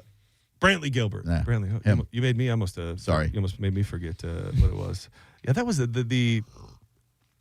I guess it's just the line in the sand, and I touched on it earlier. Like this, you get this moment where you think you want to be another option, and I think they could have put anybody on that show, and we'd be having the same discussion today, like from a star power perspective, because it didn't really have star power. Like, they didn't go for the biggest artist they could get. No. I think you could have put any jabronis on that other channel, and you would have still had probably the same exact number of people tuning in on that live YouTube stream. Yeah, they didn't tune in to watch Kid Rock. They tuned in to not watch Bad Bunny and to make a statement about it, which is fine. Yeah, everybody's making a statement. I did think it was funny after I touched on it last week a little bit, the irony, if you want to call it, the Zach Bryan versus Kid Rock beef. Not just a head scratching comment under a post anymore.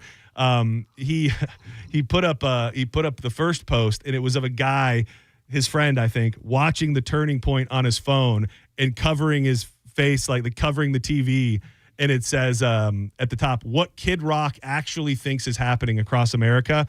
And then he sent out another one with a screenshot of a DM. The DM read, WTF happened to you, boy? You turned into a Hollywood sellout bitch quick. You were my favorite artist. Now you're nothing but another dumbass, out-of-touch elitist. S happens quick, homie. Which he shared that publicly on his story and said, I don't care what side you're on. A bunch of adults throwing temper tantrums in their own halftime show is embarrassing as hell and the most cringe S on the planet. Oh. So no wiggle room there. No need to guess where he was coming from. Not for nothing, and I'm not putting you on blast. Notice you're wearing a Zach Bryan t-shirt today. Yes. Team Zach. Dude, I have. You came at your boy. Yeah, if I had to pick, I would pick him. I mean, it's not even really close either. It's really not even. It's not close. And I think, Kid Rock has made his bet. I think he knows exactly what he's done with his career. I think it's not a secret when I don't know if anything could make him. He couldn't change direction. There's nowhere to go. But like, you do this big festival and you've got these huge artists pulling out because they don't even want to be associated with you. You have to know that you've made a choice to be toxic to half of the country. Like, you have no crossover appeal. By the way, I wanted to look it up, and I'm not seeing tons of people talk about how blatantly weird it was. So he had a group of like 4 or 5 black dudes that came out and introduced him twice. Kid Rock? Yeah. So his whole thing was he when he comes out, there's like 4 or 5 dudes, and they come out like, right now, our brother, Kid Rock. Oh, man. And then they brought him out, and then he did Ba with the Ba, and then they came back out, and they go, and now, our man, Robert Ritchie. And I didn't see who they were, but in my head, of course, like, what else do you think other than he needed some black people to get up there? Oh, I thought you were going to say who you thought they Yeah, were. me No, too. no, Yeah, right, I had no idea who they. But yes, I agree with that. You know why they were there. Yeah. Who introduced Kid Rock? I can't be racist. I got black dudes Yeah. introducing me. You didn't see them fellas that introduced me? Fellas with the Z. Fellers. Yeah, I don't know who it was. For a second, I thought it was Bone Thugs and Harmony. I don't know. Oh, dude, my boys like that. I don't know who it. They didn't. I didn't see any coverage today of who the hell it was. Right. Yeah, Busy Bone, Lazy Bone, Crazy Bone. maybe all of those. All of those That are folks. alive. Yeah, I don't see. I'm looking to see. There's not anything on the internet of who introduced those guys. Just some guys he knew. He's just, they're just guys from nobody the there. hood. Did he play last Kid Rock or Yes, did okay. and by far the shortest, which I thought was very interesting. Like the other jobbers, for lack of a better term, they all played much longer than him. And for those that didn't see it, he started well after the halftime show was actually over. Oh. Bad Bunny was gone off the stage and it was donezo by the time Kid Rock even came onto stage. All those people missing that exciting third quarter. Yeah. They probably timed that out perfectly so you could miss a little bit more of the game. Your take on the commercials and you playing was absolutely perfect. I gravitated to the same ones you did. I didn't hear you mention the one with Backstreet Boys. That's the one that really popped the party that I was at. I don't think. Wait. Oh, it was like a Coin Pro, I think. Or something like that. well, you had to sing along. Everybody. Yeah. They had like karaoke on the screen. I thought that was clever.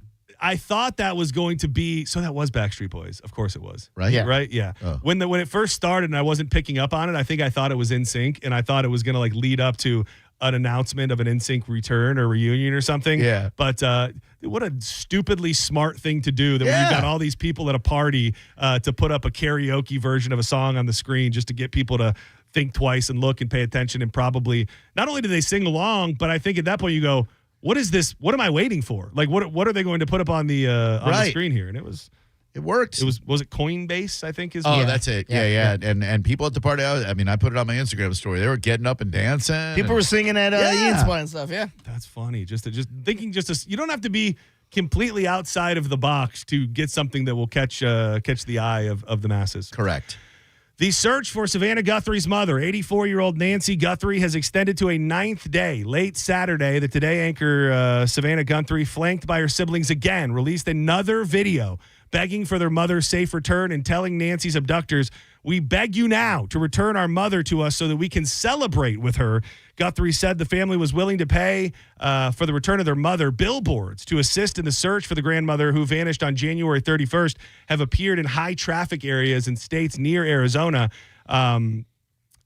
So I guess over the weekend, the cops were back at her house, and people were sharing it, I think, late on Saturday night, because it looked like there was camera flashes coming from inside the home. So they thought, okay, we've got a crime scene in there. There was officers taking stuff out with gloves on. They got into the septic tank out back. I think a lot of people thought maybe they were looking for a body, but they've kind of said they were interested that maybe somebody had flushed some sort of evidence down the toilet. The longer this goes on, I believe somebody murdered this woman, and that the whole ransom and the note and everything pertaining to it is to get them off the scent and maybe just get them time to either get away. But I also just feel like if that was the case, how do you get it over on the police and get them to not? Maybe it's part of it. Maybe part of the case is to know that the ransom's BS, but you go out and treat it like you think it's legit, so they believe they've got a leg up on you.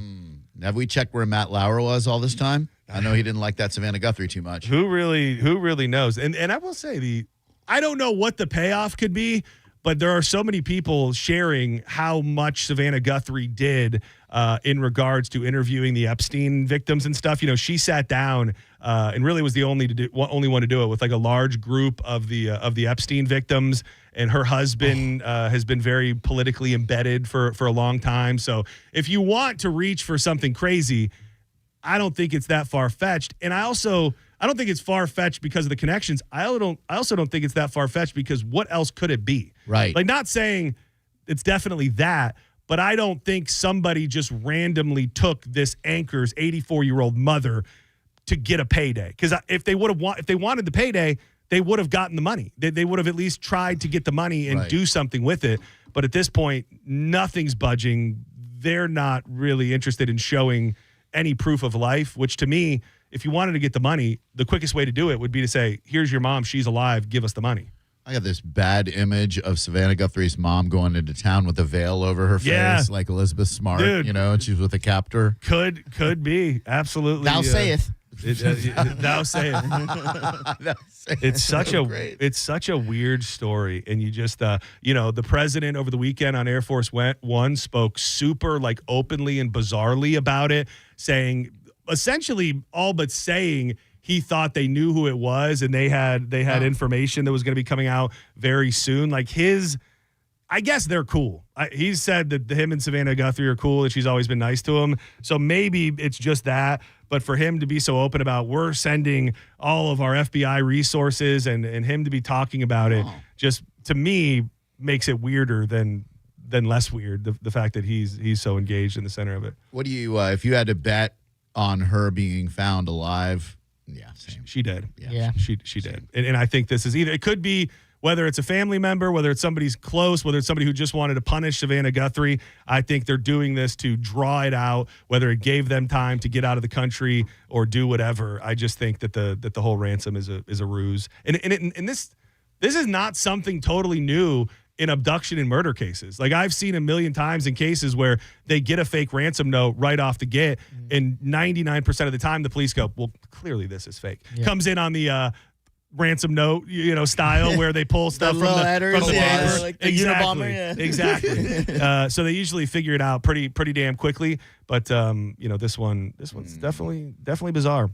A fast one going all over the Tampa Bay area, from Tampa to St. Pete and everywhere in between. Florida Highway Patrol troopers arrested a 19-year-old Wesley Chapel man after a high-speed motorcycle chase that began in Tampa and ended in St. Pete late Saturday night. According to the FHP, an aviation unit spotted several motorcyclists riding recklessly and racing along West Shore Boulevard in Tampa shortly after 10:30 p.m. The group continued across the Gandy Bridge, where a trooper tried to pull over one of the riders. Troopers say the motorcyclist fled, leading troopers on a pursuit along 4th Street and southbound I-275, going 150 miles an hour. Yep. The rider eventually got off the interstate in St. Pete and ditched his motorcycle near Carleon Parkway, according to investigators. Every time one of these high-speed chase comes up, I think we ask the same question. What made it okay to chase this guy at 150 miles an hour? Right. I know that there are rules and regulations of when to chase and when not to chase. It seems like the crime was going fast. So, and this isn't saying just let them do their thing, but they were going fast with each other in the areas that they were going fast in. Now you're going fast in areas that nobody really planned on being in areas like 4th Street that are full of pedestrians and everything in between.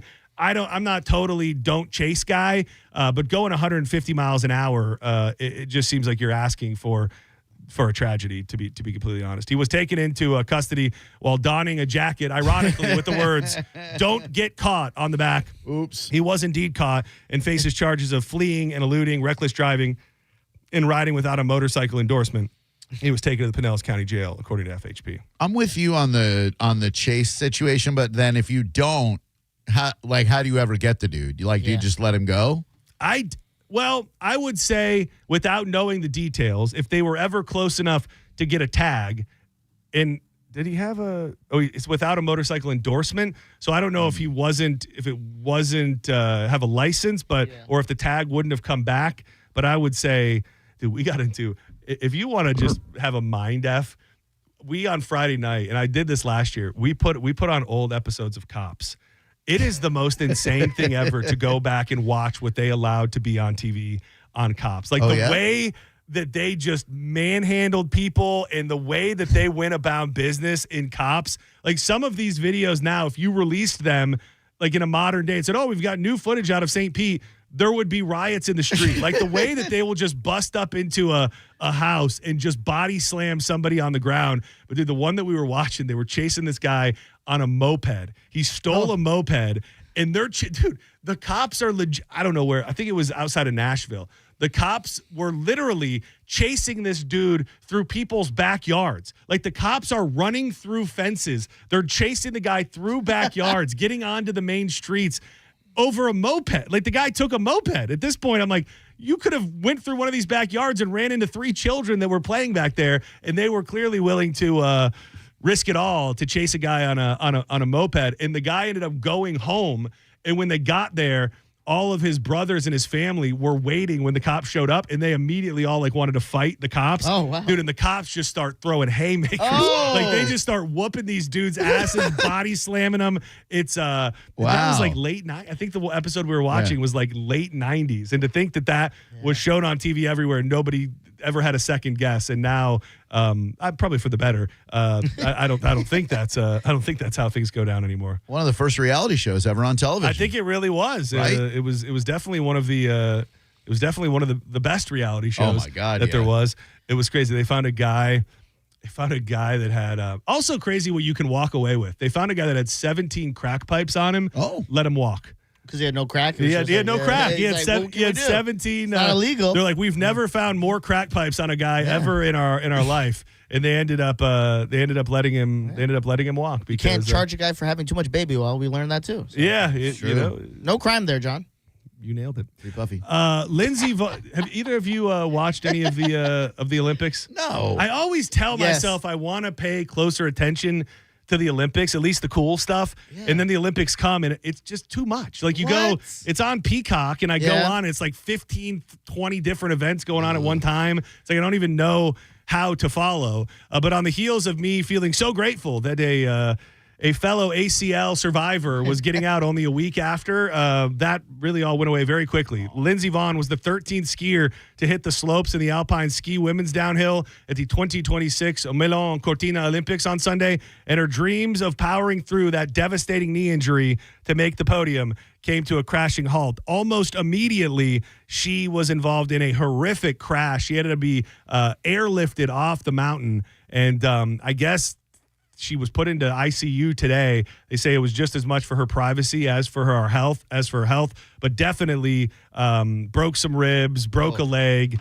and it's underrated how fast those people are going. God. And you think about what a fall is like when you're cruising like that. So any and all thoughts of her being able to pull off a miracle with no ACL came to a quick halt. That was one of those commercials that didn't quite do it for me last night. The Kurt Russell commercial where he was like snow skiing. Yeah. What was it? Oh, that was for for Mick Ultra. Mick Ultra. That was that was there was a couple where it's like, who sits in a room and comes up with this stuff? You got to have a celebrity now. I heard you say it earlier. Gone are the days of the Budweiser frogs. You got to have a George Clooney for Grubhub, a Kurt Russell, etc. Yeah, it's just one of those, and they really do. And we talked earlier about the Duncan one, where that's at the top of a bunch of people's list of their favorite. I'd love to know who actually ever got in a room. Like Ben Affleck gets paid by Duncan, so I imagine he was there. I don't know that anyone, Ted Danson, any of the Joey or George Costanza or Carlton or Urkel, I don't think any of those people were even in. You think you got to pay them still? You think, they just sign something and goes, you could use my likeness for this? For sure. And then they get paid. Yeah, but it was, it's fun to watch, but also I don't like it. I think it sets a very bad precedent for, look at that, entertainers being on television that aren't even actually on television. Correct. And I'm sure they still had to pay them as if they were there, which is so weird. No, it's got to be less, a little less, I think. I don't know. Like, I'm sure at some point it's going to be like a locked-in fee, like a likeness fee, rather than like you were here. You were you were here fee, whatever that would be. Guy Fieri looked cool though, huh? That was pretty funny. That was neat. The guy, he's like, no, I'm just a guy. Now I'm guy. Now I'm guy. I wanted to bring it up. I meant to send it to myself. The kid from the Olympics that kind of spoke out Against the, you remember his name off the top of your head? I have the audio, but I don't have freestyle skier. Chris Lillis I heard about that. is the guy who spoke out. You can call it speaking out. I thought it was fairly mild. It brings up mixed emotions to represent the U.S. right now, I think. It's a little hard. There's obviously a lot going on that I'm not the biggest fan of, and I think a lot of people aren't. If it aligns with my moral values, I feel like I'm representing it. Just because I'm wearing the flag doesn't mean I represent everything that's going on in the U.S. So, yeah, I just kind of want to do it for my friends and my family and the people that... I would say maybe you don't need to say anything. Like, that would be my biggest... It's almost like a given. You know what I mean? Like, I don't think every Olympic athlete who is wearing the flag of their country is co-signing on every decision that the leaders of that country have ever made. So to say it, especially with somewhat of a valley guy, I see why it rubbed people so wrong. But I think in the soul of the average Olympic athlete, that's probably what you would find is they go, well, I don't agree, of course, with everything, but I'm doing this for the country where my family and my friends live and for the things that I hold dear. Yeah, and if you're going to take a stand, take a stand. Like, tell us what it is you don't stand. Yeah. You know what I mean? Don't give this, like, halfway, I don't stand for Abraham. It was a little, it was like the pussified version of trying to take a stand. It was nothing good. Team USA defeated the reigning gold medalist Italy to advance to its first ever mixed double curling final. Oh, yeah. Sweep that ice. Damn, that's big time. That's Canadian, right? Curling is it gets started there. I love that. You ever curl? Have you curled? I've done it before. Oh, It feels like if we had access to it, you know, like we've got like axe throwing places. Yeah. Like what if we had a curling bar? Like I feel I love the idea, but it's gonna be so many people falling. I guess that liability. But it's a great idea because I was thinking when I did it at the team. You do this and you're drinking with the boys. This is actually a good time. That reminds me. Stand by. I had something that I wanted to share with you, Drew. Look at him. He's got a business I wanted card. to share you in real life. All right. Hold on. Somebody at Wild Fork? Yes. And he gave you a business card? Yes. Oh. It's called, it's a new bar, downtown St. Pete. Okay. It's called Irons Club. Go on. And it is it's a bar type environment, but it's filled with golf simulators with all sorts of different famous courses from around the world. I thought that kind of would kind of perk your perk you the up best part is they have a never-ending hot dog that comes out on a little. Yeah. What was Dude, it? Don't try and steal my intellectual property. That would be like putting me in a commercial without paying me for it. Irons Club. I thought he told me about it. Yeah, the guy came through and his son is the owner. It's on Central in St. Pete, and Irons Club where you can go golf and drink. And I thought love that you at least were interested in the golfing portion. I of it. am. All right, do not go anywhere. When we come back, plenty more to get to. I really want to spend some time on this local story about how Tampa could be at the center of making magic mushrooms legit. I'll tell you how, when, where, and everything else in the back half of John's Joints.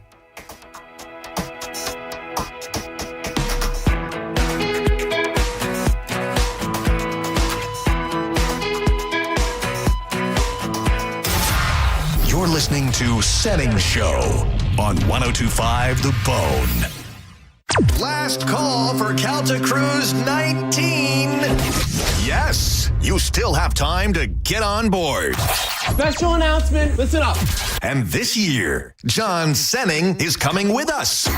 Ever thought, I'd like to play shuffleboard with Mike Calta? Or wish I could hang out with John Senning in the Bahamas? Or I've always wondered what Pap looks like while he's sleeping in his cabin? Gross. Well, now is your chance. Calta Cruise 19 is happening on April 9th, 2026 for a 4-night cruise. We'll be on the Royal Caribbean Explorer of the Seas, departing from Port Canaveral and heading to Coco Cay and Nassau. And we'd love for you to join the party. You can book right now. Email caltacruise@gmail.com to put your deposit down today. Calta Cruise 19. Brought to you by Stingray Chevrolet, Tampa Bay's big store on I-4 exit 22, Plant City. For all the details, visit theboneonline.com. Now, a Bone traffic update from the Farah and Farah Personal Injury Attorneys Traffic Center. In Tampa, a wreck has the 2 left lanes blocked along westbound I-4 at the Selma connector, so expect major delays if you're traveling toward the downtown Tampa interchange. Apart from that, however, things are still fairly quiet along the interstates and major thoroughfares right now, both in Hillsborough and in Pinellas. This is Jim with traffic. Did you know that you can get a beautiful white vinyl fence for less than $5 a day? For just $125 a month, Fence Outlet will professionally install it and add instant curb appeal to your home. Visit fenceoutlet.com for details. License number C10252. What do you carry in your heart? Your hopes, your dreams, the ones you love. For everything your heart holds, Advent Health's cardiovascular experts are here to map and repair it, strengthen and heal it, to carry you further than you ever expected, to help you feel whole. Visit FloridaHeartExperts.com. I want you to take a moment and think of one thing that you really wanted to do recently, but you didn't because your foot, leg, or back pain got in the way. Hi, it's Dan from the Good Feet store. Well, you're not alone. We hear it all the time. Folks fed up with living with the pain that's been keeping them from doing what they love, looking to us for a solution. That's why we're here, to help you get back out there. Good Feet arch supports from the Good Feet store are designed to alleviate, even eliminate, foot, knee, hip, and back pain. Plus, provide improved balance, more comfort, and, well, a better life. Let us show you how we can help turn your pain into possibilities with a free fitting at the Good Feet store. You'll be personally fit by an arch support specialist, and you'll walk around, see how they feel. Then you decide if they're right for you before you buy. With over 200 stores, there's likely one just a hop, skip, and a you-know-what from you. Find yours at goodfeet.com. Stop by any of our 5 locations throughout Tampa, St. Petersburg, and Sarasota today, or visit us at goodfeet.com. This is Mav, spokes eagle for Veteran Air, the home services company proud to serve you. Did you know eagles fly on water too? That's right, we use our wings like oars, like a feathered kayak. So if you need help with the water in your house, remember, Veteran Air has expert plumbers ready to cruise over and help with your emergencies and projects. For a limited time, you can get $50 off plumbing repairs of $250 or more. Learn more at veteranair.com. Veteran Air.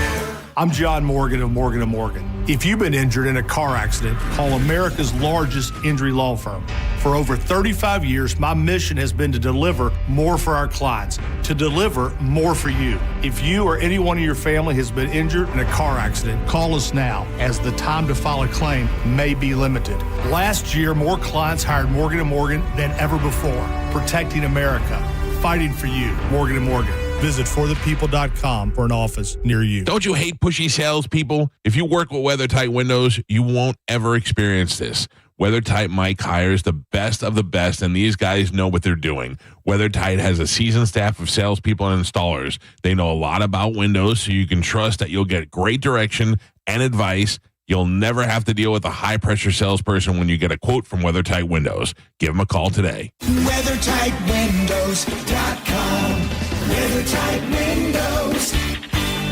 I remember brushing my hair and looking down and thinking, oh my gosh, do I have any hair left? I used to look at women with thick, beautiful hair and think, why doesn't my hair look like that? My thinning hair is making me feel so old. If you want thick, healthy, gorgeous hair, then you need Hair Volume from New Nordic. With clinically proven ingredients like apple extract, biotin, and millet, Hair Volume nourishes your hair follicles to promote thicker, healthier looking hair. Say goodbye to shedding, thin, and dull hair, and hello to thick, healthy hair with Hair Volume. Since taking Hair Volume, the shedding has all but stopped. Now, instead of being jealous of other women's hair, I have friends who are jealous of mine. My hairdresser couldn't believe the difference in my hair. Now she's using Hair Volume too. Available as a tablet or delicious gummy, Hair Volume is available online at Amazon and NewNordicUSA.com, or find Hair Volume in the hair care aisle at your local CVS. Let the good times roll with the return of Mardi Gras at Busch Gardens, Tampa Bay. Now through March 1st, guests can experience Big Easy entertainment, over 25 Cajun flavors, and thrilling coasters every Saturday and Sunday. Get jazzed up with Mardi Gras-style entertainment for the whole family as Busch Gardens brings the Big Easy to Tampa Bay. Involved in a car accident? We understand the pressure you're under. Call Farah and Farah, Tampa. You could win a new Corvette Z06 at the Strawberry Festival from Stingray Chevrolet. The best Corvette we've ever raffled. Tickets still just $5. Every dollar benefits unity in the community right here at home. Enter online at stingraychevroletraffle.com. Now, A weather update from the Sun Toyota Weather Center. I'm meteorologist Jim Weber in the Sky Tower Weather Center. Sunny skies for this afternoon. It's going to be a mild one as well, with these daytime highs climbing into the mid-70s. Then tonight, clear skies, a cool night. Here in Tampa, would drop down about 50 degrees. As you move away from the coast into the north of Tampa, we'll see those temperatures down into the 40s, and then more sun as we head into Tuesday. Mostly sunny, nice warm afternoon. Those daytime highs climb right back up into the mid-70s. Now, back to Real Raw Radio, sponsored by Anajar and Levine, accident attorneys. Call 1-800-747-FREE. That's 1-800-747-3733. And now, back to Senning Show with your host, John Senning. Introducing better modern sound in country music.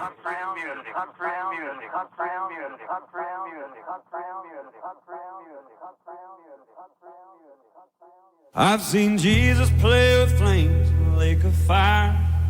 I was standing in. Sturgill Simpson for Halftime Show 2027. Make it happen. Spent 9 months. Sorry, that's I would watch that. I think a lot of people would. Yeah. I mean, why not? I mean, you know. Yeah. Like when you know you can't make everybody happy, why not just go totally out of left field one year and really just stir things up a little bit? Hell yeah. It is interesting under the Jay-Z era of halftime shows. I think that covers Rihanna, the California tribute, Kendrick, Usher, now Bad Bunny. You know, not a lot of whats. Starting to think Jay-Z might not be a big fan of the whats. Yeah. If you are white, the Super Bowl is not your night. That's what Jay-Z says. Is that what he says? I heard, yeah. Got a baby leg in one hand and a little notepad in the other, trying to figure out what to do for the next. His started in 2020. Oh, yeah. His run with J-Lo and Shakira. Oh, yeah. Oh, J-Lo and Shakira. I forgot about that. Yeah, it is crazy, the ones that were kind of recent. Like, it's like you remember the big ones, but you don't really remember the ones that are, like, in that sweet spot of, like, 5 to 10 years ago. I sent myself a bunch this morning. We didn't get a chance to really get into them. This was do you hold this as your favorite halftime show of all time? It's got to be U2 at the would right it be? after 9/11. Would right? it be? I don't know. That is not what I have here. But Prince is the number one. Easy, like easy.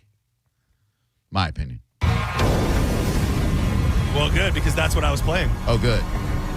Yes, I do hold that as number one. Do you think that there was some sort of discussion at some point, and maybe they don't want to do it on the field, the talk of like a traditional stage? Because if you notice, like back in the day for all of these huge performers, there was a giant stage that covered the whole field. As of late, it's either smaller multiple stages or something that's done more like on ground level. Like even Kendrick last year, like a lot of it was done on ground level, and he went up onto like a stage. But you look at even Coldplay and like this Prince one, it is a massive, massive stage that they don't seem to really like to use those anymore. Yeah, maybe it just presents better if they do like what The Weeknd did, what Bonnie did last night. Are y'all ready to get nuts tonight? Oh, we are. Let me hear you scream. And he did Foo Fighters' Best of You, that Super Bowl too. Yeah, something about the halftime shows, they used to just, no matter what you think, they used to feel more epic. Yeah. Like they used to feel like this undeniable moment where maybe you could argue a little bit about who it was and why they did it, but they felt undeniably epic. And I don't know that they definitely don't have that feeling of mass appeal, but they're just the epic moment. Like this is a Super Bowl halftime show. I don't think that's how they book them anymore. No, and the U2 one was right after 9/11. I think it was a first Super Bowl after 9/11, and they had the names of all the people that died in 9/11, except the hijackers, of course. That was a very profound performance. I don't forget about it, but this is one that wasn't that long ago that it doesn't come into my mind immediately. Weird Al? Dude, how great would that be? I mean, what America needs. I watched this clip this morning, and I go, I don't remember what I thought when I watched it live, but it's badass. Bruno Mars, he's out jamming. He's in the center on his own drum kit, just like killing it on the drums. Oh, a little dubstep.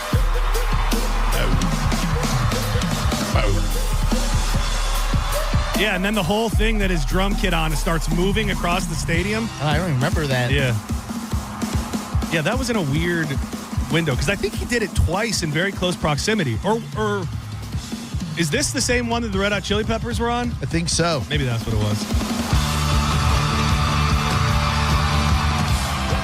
He's a talented mofo, that Bruno He really Mars. is. He is. And he's coming to Ray J 2 nights if you need any proof. What do you think about the anthem? I thought it was okay. Yeah. I'm looking for a more, like, I just have personal preferences about the anthem. Okay. I want it to feel like very grandiose and over the top and spectacular. That Charlie Puth certainly has a beautiful voice, and there were no issues with his performance. It was just the casual nature of it. Like, it felt like the background music was like smooth jazz, so it felt kind of lulled you into something when I'm looking for something that's like the Whitney Houstons, the Chris Stapletons, where it's just right from the soul. And I said it earlier, I like to gauge, it can be good, but when it comes to tugging at you, I like to gauge the amount of tears that are shed on the sideline by players. They couldn't get one player to muster up a tear when they got right in their face along the line. So for that, I give it a 0 tier rating, but it was still he was good. He was fine. Yeah, no, Lift Every Voice and Sing was beautiful too. Yeah, the what was that name? Coco Beware. Yeah, dude. And the fact that he brought the parrot back, I was under the impression that parrot was killed by Jake the Snake in 1989. So to know that the parrot was out there on the field for that. Jake the Snake killed Coco Beware's parrot? No. Oh, okay. Jake the Snake, supposedly, there's a terrible story out there that he killed his own snake, though. Damien? Yeah. Oh. Yeah. Let me make sure I check fact check that before. I'm ashamed that I knew Jake the Snake's snake name still. Jake the Snake killed. What the hell's wrong with me? Snake. Jake the Snake was killed, kayfabe, by earthquake. Maybe I made that up. I apologize, Jake. Nothing about Jake killing his own snake. I did hear a story that he did not treat the snake he did not very well. treat the snake very well. I do apologize. I apologize to all the Jake the Snake fans out there. That He's dead, right? Nope, but still very much alive. Oh, sorry, Jake. Dude, that guy. You know anything about that guy? Like life? No. Apparently you don't. I would put him up against the most traumatic childhood of all time. Like they did that movie Beyond the Ring or Beyond. No. Beyond the Circle? Beyond the Mat. Beyond the Mat? Oh, God. Beyond the Squared Circle? I'm messing up the name, which makes me feel very, very bad. But he had a terrible, terrible childhood. Like, he would be locked in the attic for days on end. I believe he was a victim of an RA... a grape type thing. So, yeah, he's a tortured soul. Still alive, though. Good. For Hang in there, Jake the Snake. Jay, I'm so sorry that I said you killed your snake. I do believe that there's some sort of controversy out there about what you may or may not have done to your snake, but I apologize for bringing it up, Jacob. I do apologize. Man, I've been meaning to bring it up all day. What is the story with Cardi B and Stephon Diggs? Yeah, rumors abound, don't they? So, were they breaking up going into the game? Are we to believe that something happened at the game? Because they have unfollowed each other on social media. Damn. That is verified. And then they caught her on a red carpet. I think, the night before the game. And I think I have the clip of what she said. This doesn't sound like a loving, doting girlfriend, I don't believe. Inspired message for Stephon before the game. One inspired message for him. Good luck. Ooh. Good luck. That's good. She said it like the guy in Taken. Yeah. When he's like, good luck. Yeah. Good luck. Yeah. Yeah. There's also a bunch of fake posts going on that she's saying that she left underneath his post. Those are fake. What is verified is that they did unfollow each other on social media. That's not a good sign. Yeah. I did just think it was funny. It would be funny if it was just like, I'm not with this bum anymore. Right. You can't, dude, I forget what the score was, but he had that moment when they were down, really one of his only catches of the game, and he gets out there and spins the ball. I think if a player celebrates during a play in which the game is no longer winnable for your team, it should be built into the NFL rules that you're cut. Like, what are you doing? Like, you are experiencing one of the worst, most brutal beatdowns in recent NFL Super Bowl history, and you're still out there spinning the ball because you finally got a catch into the fourth quarter without a chance in hell that you could win the game. Yeah, how about scoreboard? Yeah, You know? I mean that's it. And I don't know what goes through people's minds when they celebrate like that when their team can't win, but they did it. I saw they usually make it out at some point. Did you see the prices for the in the suite food options at the Super Bowl? The one thing that crossed my mind is Sicilian style pizza. Okay. Cheese, Sicilian style cheese pizza. I actually saw Dave Portnoy do a review of it in the suite. He gave it a 7. What do you think a full size Sicilian cheese pizza will cost you in the suite? Okay, because Sicilian's going to cost more than your average pizza. It's bigger, thicker, yeah, rectangle. Full size Sicilian in a suite. I'm going to go $50. $155. What the hell? Sounds gonna go higher. What? $155 for the whole pizza. By the way, it's National Pizza Day today. I know. I felt like we just did Me National too. Pizza something. Maybe it was pepperoni pizza day. No, I think it was I think what it was when we talked about it a few weeks ago was National Pizza Week. Oh. Because I remember like all the pizza chains had different specials all week long. Now I guess we're into National Pizza. These have to be just made up things by pizza places. Oh, yeah. Like Little Caesars and Pizza Hut and everybody gets together and is like, let's make some holidays and make people think that they should eat pizza. Hey, what are you guys doing for Valentine's Day? It's Saturday, you know. We have not talked about it to be completely honest. It's also Have you ever talked about it? No, not. I mean, That's not your thing. We would Yeah, normally I don't blame you. maybe do a dinner, maybe cook something at home. It's also more importantly to us at this point, it will be Brody's 15th birthday. Knock on wood. Man, I don't. Yeah, if we make it, stop it. Yeah. No, I'm being serious. Yeah, it's things are not good. Oh. Yeah.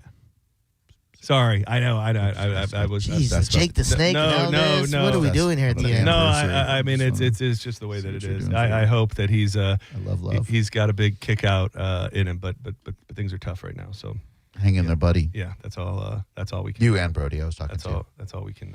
That's all we can do. This is my fault. No, it's not. Once widely regarded as dangerous and illegal, psilocybin mushrooms are now being closely examined for their potential medical benefits. And some of that research is happening right here in Tampa, baby. At the University of South Florida, researchers are running multiple clinical trials studying psilocybin, the psychoactive compound commonly known in magic mushrooms, to determine whether it can safely and effectively help patients struggling with serious mental health conditions like depression, anxiety, and post-traumatic stress disorder. A spoiler alert, it can. So USF is participating in a number of these clinical trials right now, specifically around substances that we often refer to as psychedelic.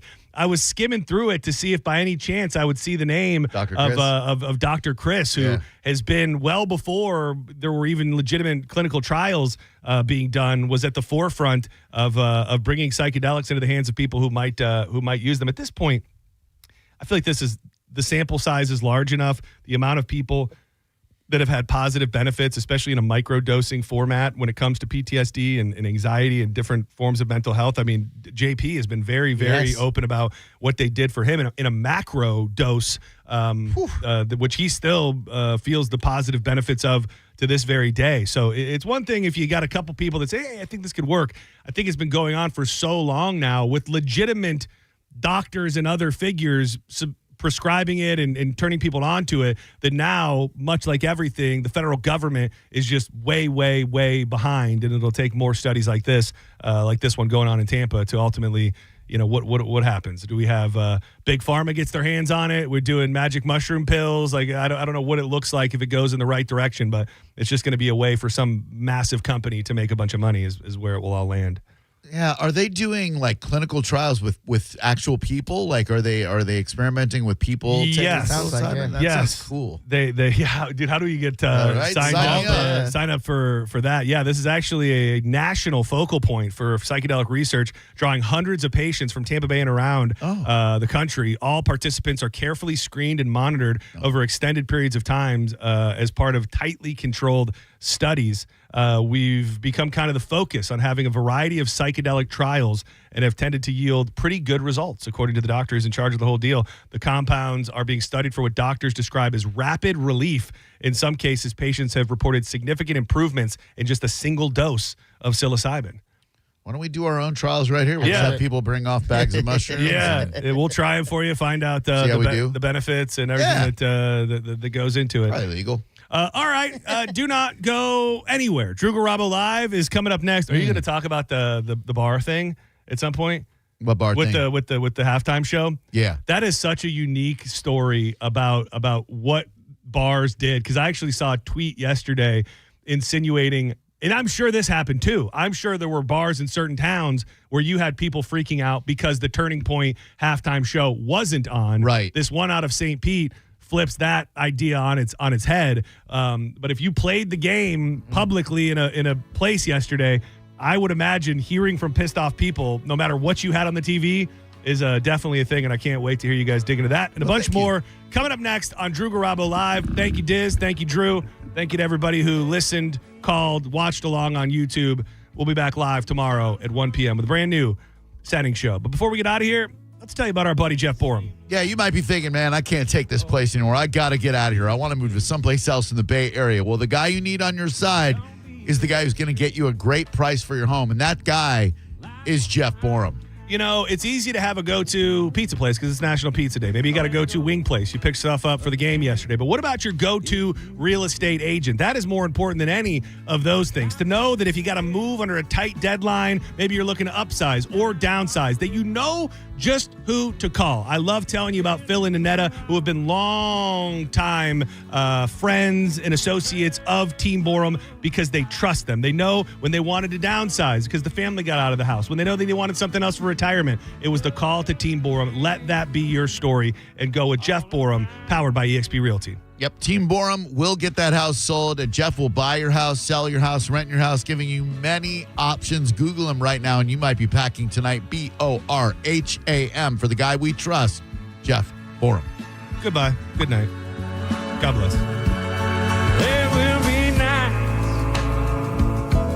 that go on forever.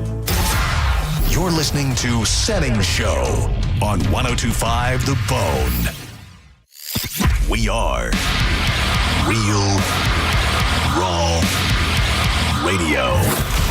102.5 The Bone. It's the return of Mardi Gras at Busch Gardens, Tampa Bay. And The Bone is sending you. Now through March 1st, experience Big Easy entertainment. Over 25 Cajun flavors and thrilling coasters every Saturday and Sunday. It's Mardi Gras style entertainment for the whole family. Savor the flavors of the Bayou with over 25 mouth-watering menu items like shrimp and grits and iconic warm beignets that all pair perfectly with world-class roller coasters, thrilling rides, and fun for the whole family. Listen for your chance to score Mardi Gras at Busch Gardens. More chances to win on theboneonline.com and the free 102.5 The Bone app.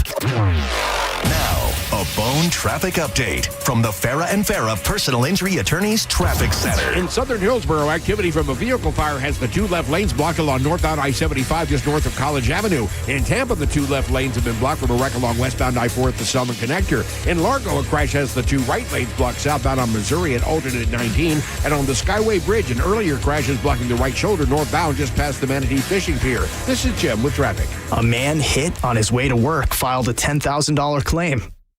Denied.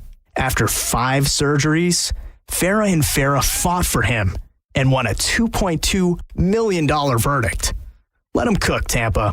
Transform your backyard for less than $5 a day. Fence Outlet will install a sleek black aluminum fence that adds style, security, and curb appeal for just $125 a month. Visit fenceoutlet.com for details. License number C-10252. Are you dealing with bad feet all day? The Good Feet store wants to help you get back to living in comfort. Schedule your free fitting at goodfeet.com. I'm back to doing what I love and more. Thanks to the Good Feet store. At Brandon Honda, we have lenders for every credit situation. Good credit, bad credit, no problem. Hi, I'm Sam Robbie. Right now at Brandon Honda, get 0 down deals on any new vehicle in stock. Plus, make no payments for 90 days. And we'll pay off your trade no matter how much you owe. We have over 600 vehicles to choose from and over 50 lenders, all competing to get you the best deal possible. Get your guaranteed credit approval at BrandonHonda.com. Call 813-280-0850 for more information. For more than 35 years, Florida Prepaid has been helping families save for college as the largest, most successful prepaid program in the nation. Parents can rest easy knowing their investment is safe and sound because it's protected by the state of Florida. It's the risk-free, worry-free way to save for your child's future, so you have absolutely nothing to lose sleep over. Save for their story today. Plans start at just $29 a month. Florida Prepaid open enrollment is now. Finding great candidates to hire can be like, well, trying to find a needle in a haystack. Sure, you can post your job to some job board, but then all you can do is hope the right person comes along, which is why you should try ZipRecruiter for free at ZipRecruiter.com/radio. ZipRecruiter doesn't depend on candidates finding you. It finds them for you. Its powerful technology identifies people with the right experience and actively invites